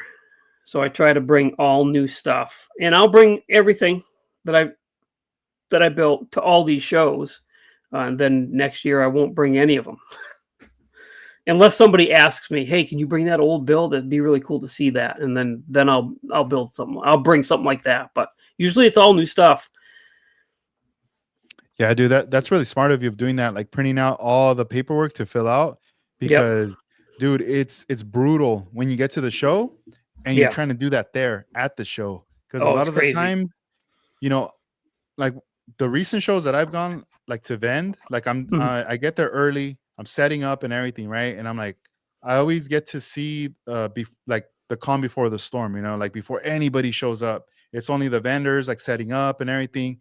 And then little by little, I'll start to be like, okay, let's see who I see, like my friends coming in or whatnot, and then like, people start setting up all the models on the tables Mhm. and there's been some shows where I'm seeing and like people are bringing in the tubs and everything, they're wheeling everything in and and then they're handing them the paperwork and then they just have like they're walking with a stack of papers, all the models, and then now they're like, all right, I need to look for a pen or a Yeah. pencil. Like they're trying Exactly.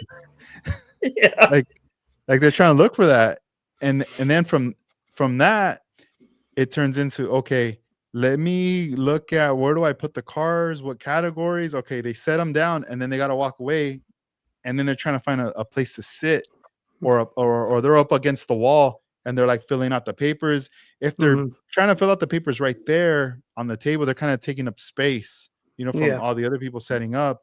Yep. And I'm like, dang, that's and even like back then when I would go to like NNL West, you pay, you get in line, you get inside, how many models, they give you the paperwork, and it's kind of the same. You're walking with all the stuff, and the NNO is like super chill. It's very spacious, and everything, but still, you're still running around trying asking your friends, you got a pen? You got a pen? Hey, you don't have Yeah. a marker or something. And it just seems like kind of like a little stressful kind of time.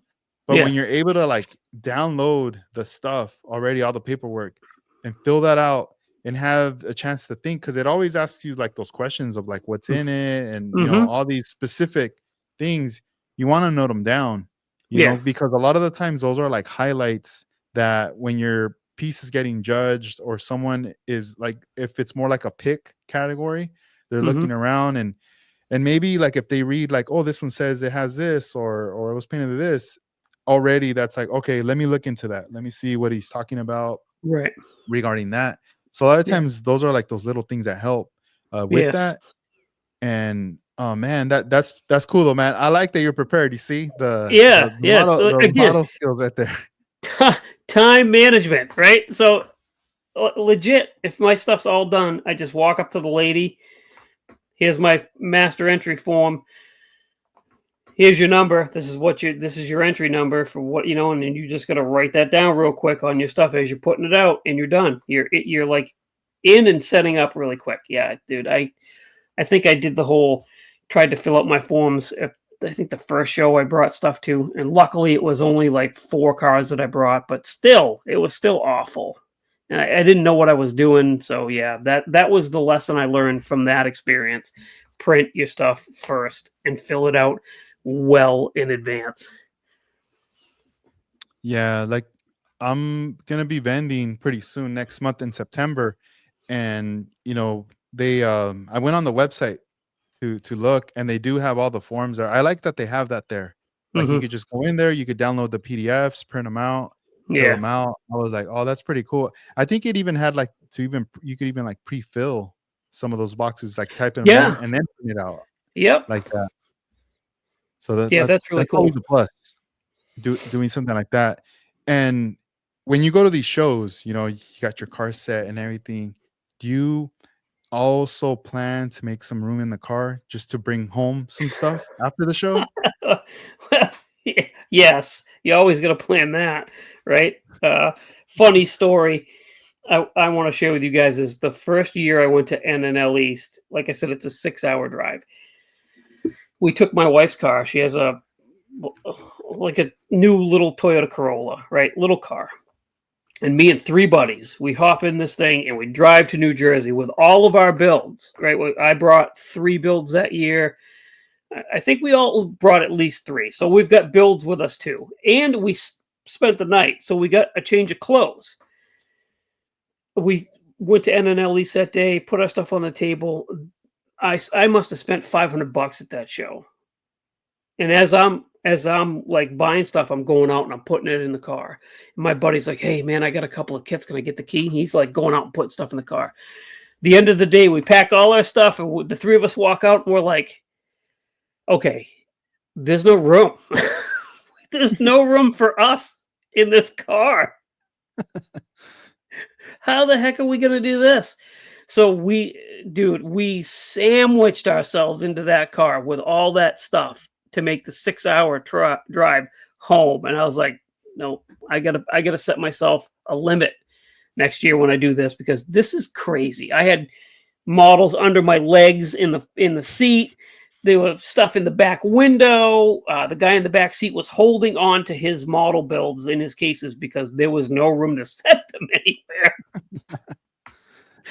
Like, oh goodness. Yeah. So yes, you always have to plan for stuff you're going to bring home. Yeah, no, definitely. You guys are probably like, man, is this safe? Like, Yeah, exactly. everybody put your seatbelts on first. All right, I'm gonna go in there. Just hand me all the stuff. Yeah, exactly. Yeah. And there's room under my legs, set it under there. Like it was crazy. But Yeah. I'd do it again. It was probably the best weekend I'd had in a long time. So Yeah, man, I wish you would be going to the Acme show this year, man. It would have been dope to like meet you out there. But you know what? I'm pretty sure I'll be back next year. I'm definitely nice. because I'm set like for this one. Like this one, it's gonna work out because it's like a weekend before what is it? Halloween, you Hmm. know? And I know like even like for my daughter, that's like her favorite holiday costume stuff and all that stuff. And I like Yeah. it too, like to take her out more for her, like trick or treating and all that stuff. But it's just gonna be fun, like, you know, going to the model event, hanging out, meeting, a lot of people from out there. There's a lot of people I talk to that go to that show that I'm Hmm. looking forward to being there. Finally, for the first time, it's gonna finally happen. And then coming back home, I mean, I'm gonna stay there like Friday night, Saturday night, and then I'll be back by Sunday. I'll be back home, and then Oh, just nice. chill out with the Yeah. fam and everything. But I've noticed in October, man, it's gonna be very active. There's gonna be a lot of shows in different parts Hmm. in the US, like Yeah. model shows for Yeah. sure. And Yeah. and We're I'm going. like, We decided to go in 2026 because for us we'd have to fly. Obviously, mhm, same with you, right? So my wife said, if we're going to spend the money and fly to a place like that, let's double it as our vacation. So we're going to go mhm, down in 2026 and we're going to spend the whole week, uh, get an Airbnb. We're going to get an Airbnb and we're going to rent a car and we have all these sites that we want to go see in that area. And we're going mhm, to make it into a vacation, start with the model show and then spend the rest of the week hanging out, seeing the yeah. sites and then fly home. So that's why we kind of pushed it off a year so we could save a little bit of money for that. Yeah, that's a good way to do it. Like Yeah. this one being my first one, a lot of my friends were asking me like, "Hey, are you gonna vend? Are you gonna vend?" I'm like, "Nah, I want to go for the experience. I want to Hmm. go. I want to bring some model cars with me." Yep. Uh, my good friend Armando Flores, he's flying out with me. We're gonna be flying out Oh, together, so I'm gonna nice. try to document everything, like Oh, with cool. video. I'm gonna try to do some videos and stuff like that. So Yeah. I I want to be more on top of that stuff, like spur of the moment, hanging out, Yeah. recording stuff, getting over there, meeting up with the friends, and getting just to go along with everybody. Like, what are we gonna do? Where are we gonna go? Things like that Hmm. for the days that I'm there, and just capture for what it is.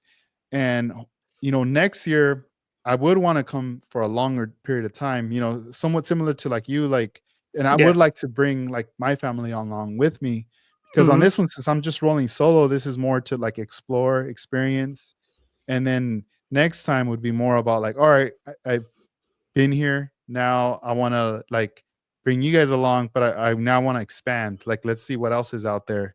Yeah. Let's look up some spots ahead of time. Let's do some Yeah. family stuff, and then go back home. Yeah. Nice. Well, I got a couple of really good friends that are gonna be at Acme this year, and I'm sure they'll harass you. Right on. No, dude, I'm excited, man. It's like it's gonna be a fun one. I'm just so used to like staying out here in California, Yeah. going, up north, down south to like model shows, Mhm. and I've been lucky enough to meet some model builders out in Spain. Yep. Also got to meet just like not like car related, but more like Gundam like Mhm. related. Like one time I visited Mexico City and I met some people that were builders from there Yep. and things like that. So to be able to go to Atlanta and see a lot of the people that are on YouTube and also on Instagram, Facebook, like Yeah. I'm like, oh man, like a lot of people are gonna be there that this is like either in their backyard or Mhm. they commute, 6-hour drives and all this stuff, and it's just Yeah. like, man, I'm very excited to see what's Yeah. up out there. Oh, yeah, same. There's a lot of guys that I talk to, I see, like, in live hangouts, and I talk to on the phone that I've never met in person, Mhm. so I'm pretty excited for that. Something that I definitely wanna do, though, in the hopefully not too distant future is I'd like to come out to your side of the country, Dude, you I was know, gonna ask you that. Any plans yeah. of coming to California? I want my wife and I do want to make it out to California, and I Nice. would love to I've got really good friends in the Phoenix area, Mhm. so I would like to, hook up with those guys and maybe go to the Pomona show or, the this new show that's coming out, the West Coast Classic. Yeah. Go out and hang out with those people. And there's so many like actual car things that I want to check out in Mhm. California. I Yeah. have to do that before I can't. That's the way I'm looking at it, right? Because Mhm. eventually I'm not going to be able to do that. I'm going to be too old or whatever. Who knows? But I want to get out there really bad. Yeah, there's a lot, like, to see, I would recommend, like, any pages that have events, throughout the Hmm. year, start following them on, like, Instagram or Facebook.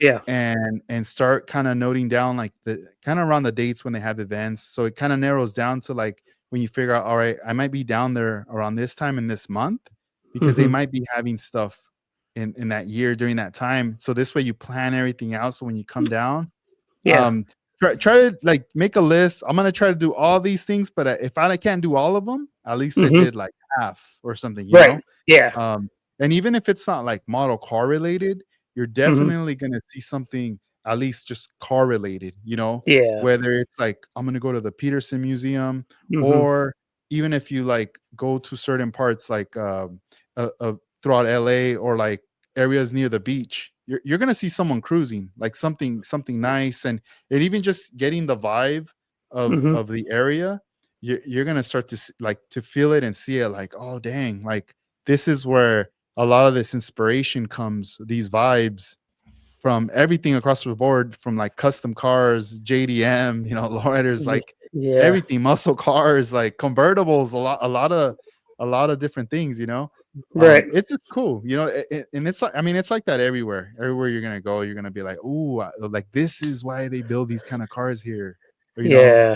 "These are the faves here," and I feel like coming out here for sure, dude, it's gonna be cool, and nah, dude, definitely come out here, we'll link up. Definitely, Nice. for sure. For sure. Yeah.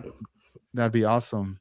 But yeah, whenever you're gonna be out here, just keep me posted, and I think you'll have a good time, man. And especially like Yeah. you said, you have friends in Arizona, so it's like, Right. you know, it's right next door pretty much, Yeah, they not too they far. drive. So my buddies in air, my buddies that are in Phoenix drive out to the Pomona show.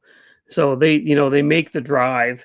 Um, eh, I got to do it. I have. Yeah, So next year is Acme. Within maybe the next year or two, I think is getting out to the West Coast. nice. Yeah, dude. There's just gonna be a lot like coming up, man. Hmm. with model shows, but then also like the one-on-one scale shows. The one in Pomona, I think that's the Grand National Roadster show. Is that the one that they come out to? No, I think it's Art Lasky's show. I think the Spirit of Speed Oh, is that's in Pomona. yes, yes, yes, Yeah. at the NHRA museum. That's in Yes. like Yep. November. Yeah, I'll be at that one this year. I'll be Oh, coming out to nice. that. Yeah. Last year I wasn't able to go to that one, but previous to that, I have been going to that show, but I Hmm. am signed up to be there for like vending and stuff like that. That one's Sweet. maybe like an hour away from me. Oh, okay. Maybe a little shorter, but it's not too far. It's in Yeah. the area from where I'm Nice. at right here. So, and then I'm also not too far from like downtown LA. Like I don't really go down there, but it's probably like 15-minute drive and getting on the freeway. It's Hmm. not too far. I'm pretty close to a lot of things. It's just that traffic is what makes it Yeah, I can feel like imagine. you're never gonna get there, man. Right? Yeah, you're just like, "What, man? What the heck? I'm just trying to get over here," Yeah, you know? exactly. Yeah, it happens right there, but then again, we also have, like, hobby shops. There are hobby shops out here still, Hmm. active, I mean, we got the Hobby Lobbies as well, but we still have, like, Pegasus Hobbies, there's Ventura Hobbies, there's different hobby stores. Burbank House Yeah. of Hobbies, another one. I'd like to visit Burbank and obviously Yes. Pegasus for sure. Um, Yeah, that right there, those are, like, I would say just stores that are like very cemented in the hobby space here in California that mhm. definitely if you come out here to California, definitely visit those stores right there because you'll get those vibes, like old school vibes of just like hobby stores carrying a bunch of stuff, but even other model car stuff or even non-model car related stuff, like Mm. toys and things like that. That's like pretty cool just to see. Yeah. And I'm pretty sure definitely be picking something, something up like to take home Oh, for yeah. sure. Those two places are super dope places Nice. to check out. Um, Another thing, for everyone that's in the chat room and viewing this, plug in your podcast too, bro. Tell us about the podcast. So for the last couple of years, I've been doing a podcast, the Scale Model Car Podcast. That's been a lot of fun. My those are my buddies in Phoenix, Brian and Matt and Chuck, and watching, listening to the other podcasts that are out there, and especially yours. It started with yours. It was a huge inspiration. So go check that out. Another thing I want to plug is so I do a Sunday live build that's on YouTube every Sunday. We're live for 2 hours. Me and my good buddy Mike, and my friend Tim and Justin Ryan, and we have a new addition, Jody Doyle, starting in a couple of weeks. That is a lot of fun. We get on there every week and we just hang out, and it's like hanging out with your buddies, shooting the breeze, and working on models. So go check out my YouTube channel, and that's where you'll find that every Sunday from 4 to 6.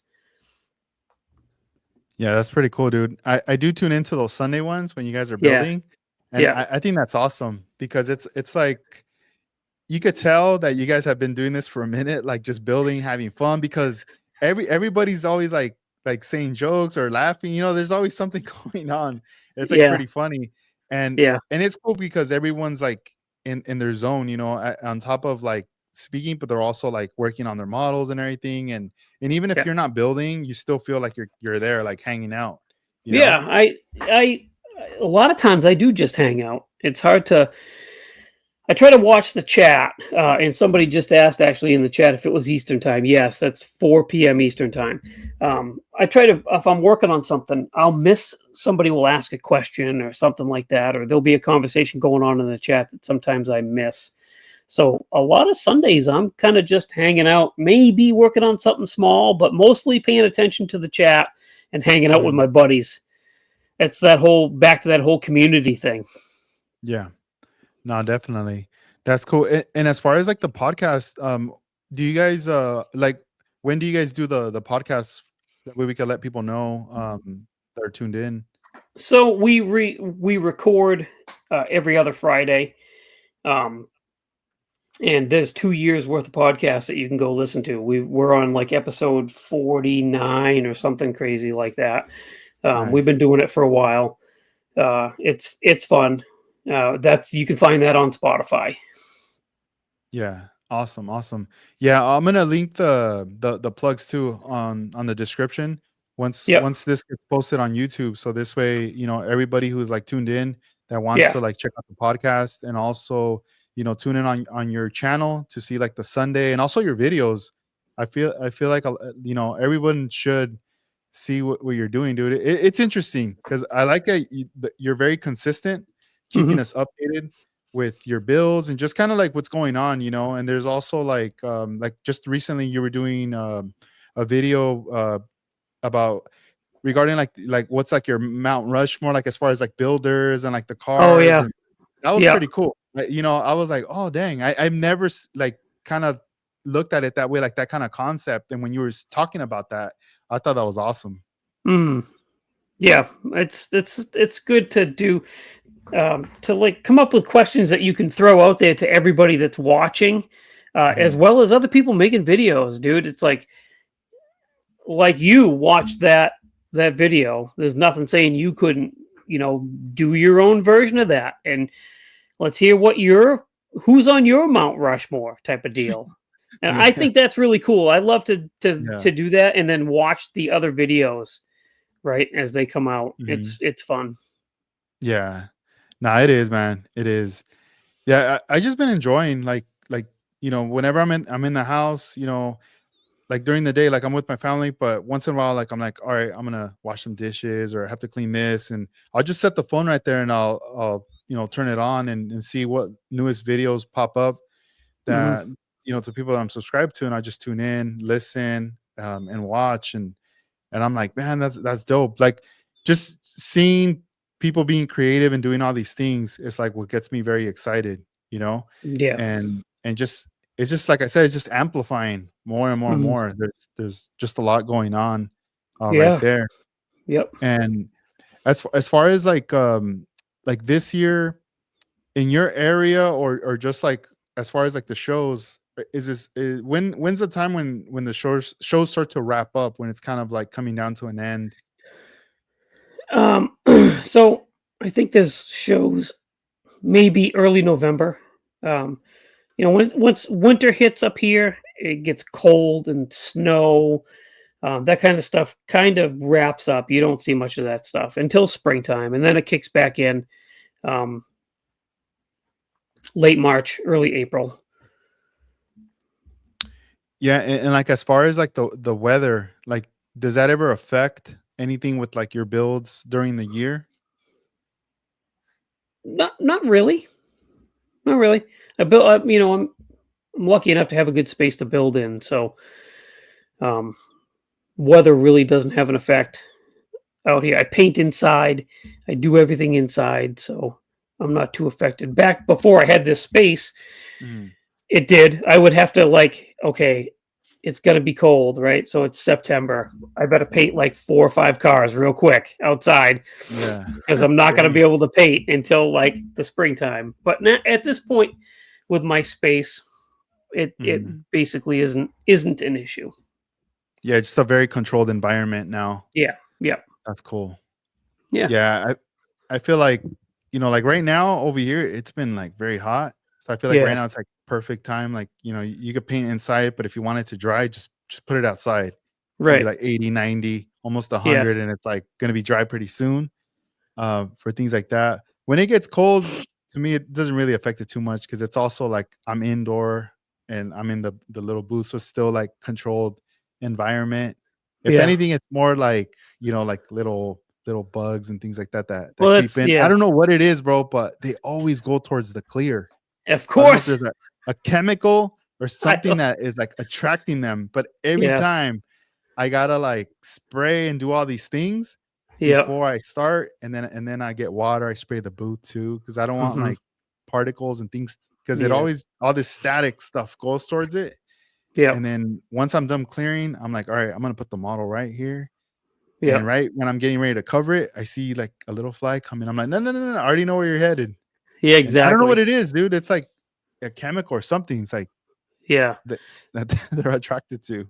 I don't know. Yeah, exactly. They are. And honestly, this you guys have seen a lot of bugs flying around in here. I don't know if they come in through my air conditioner, but they're not normally this bad. It must just be because the rest of the house is dark and like Mhm. my room's got all the lights on, it's attracting them all. But yeah, Yeah.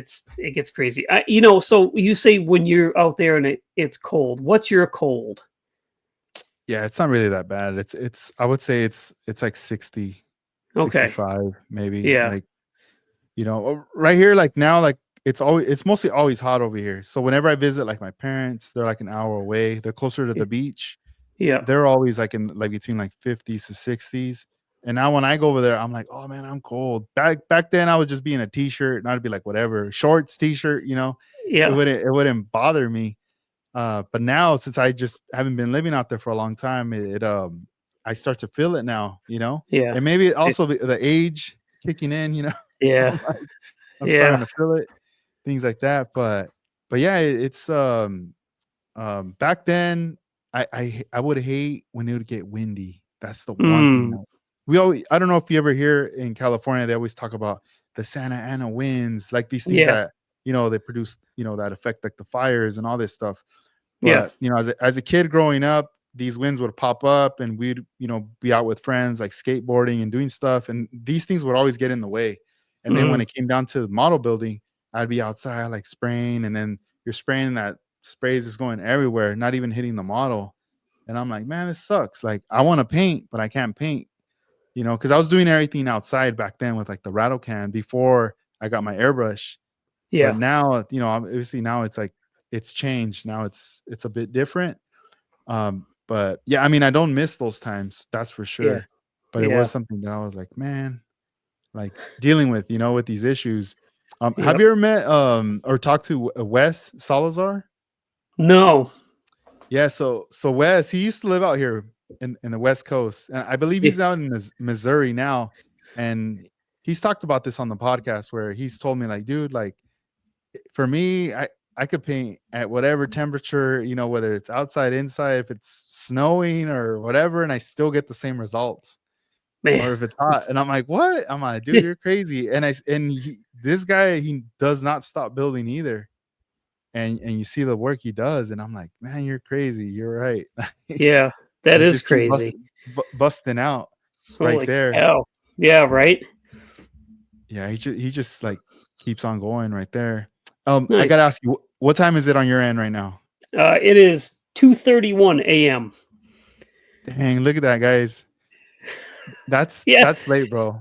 it I it wanted to is. It is. thank I you gotta for get up like at 5 AM, so that's not a big deal. I might just stay up and actually get some building done while I'm sitting here. and then go like straight to work. Yeah, right? Nah, right. Nah, right on, bro. Yeah.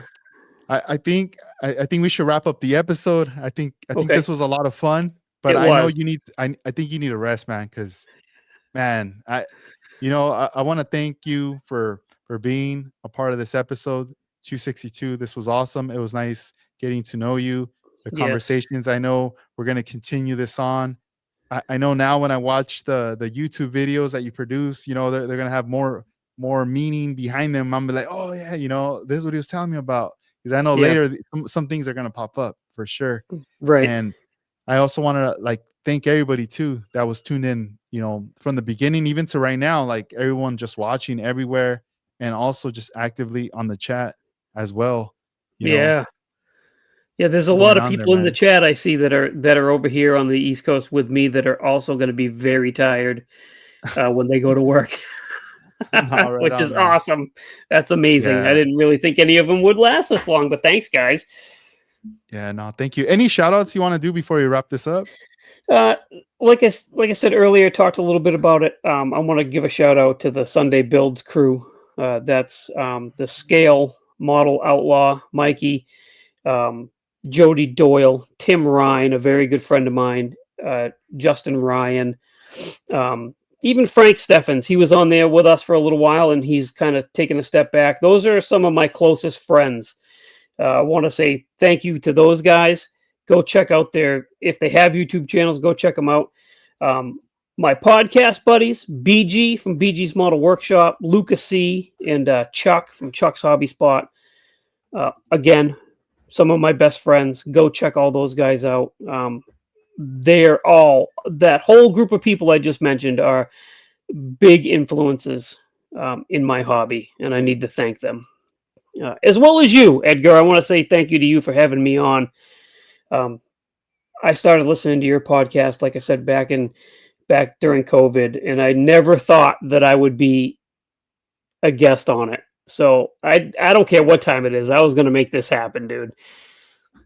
All right on, man. Thank you for that, bro. I appreciate you. Yeah, no, man, that's cool. I'm very happy, and that we got to do this together right here. And I hope to get to meet you in person too one day, whether if it's you coming out here to the West Coast or maybe even myself being out there, Yeah. on your side of town, or at a East Coast show or something, Oh, for But I know sure. for sure that one day we'll get to meet in person. That'll be Cool. awesome. Awesome. Well, all right, guys. Well, everyone have a good night. I hope you guys enjoyed this and stay tuned for the next podcast episode. All right. This is 65 Lokes checking out. Peace out. See you Later. guys.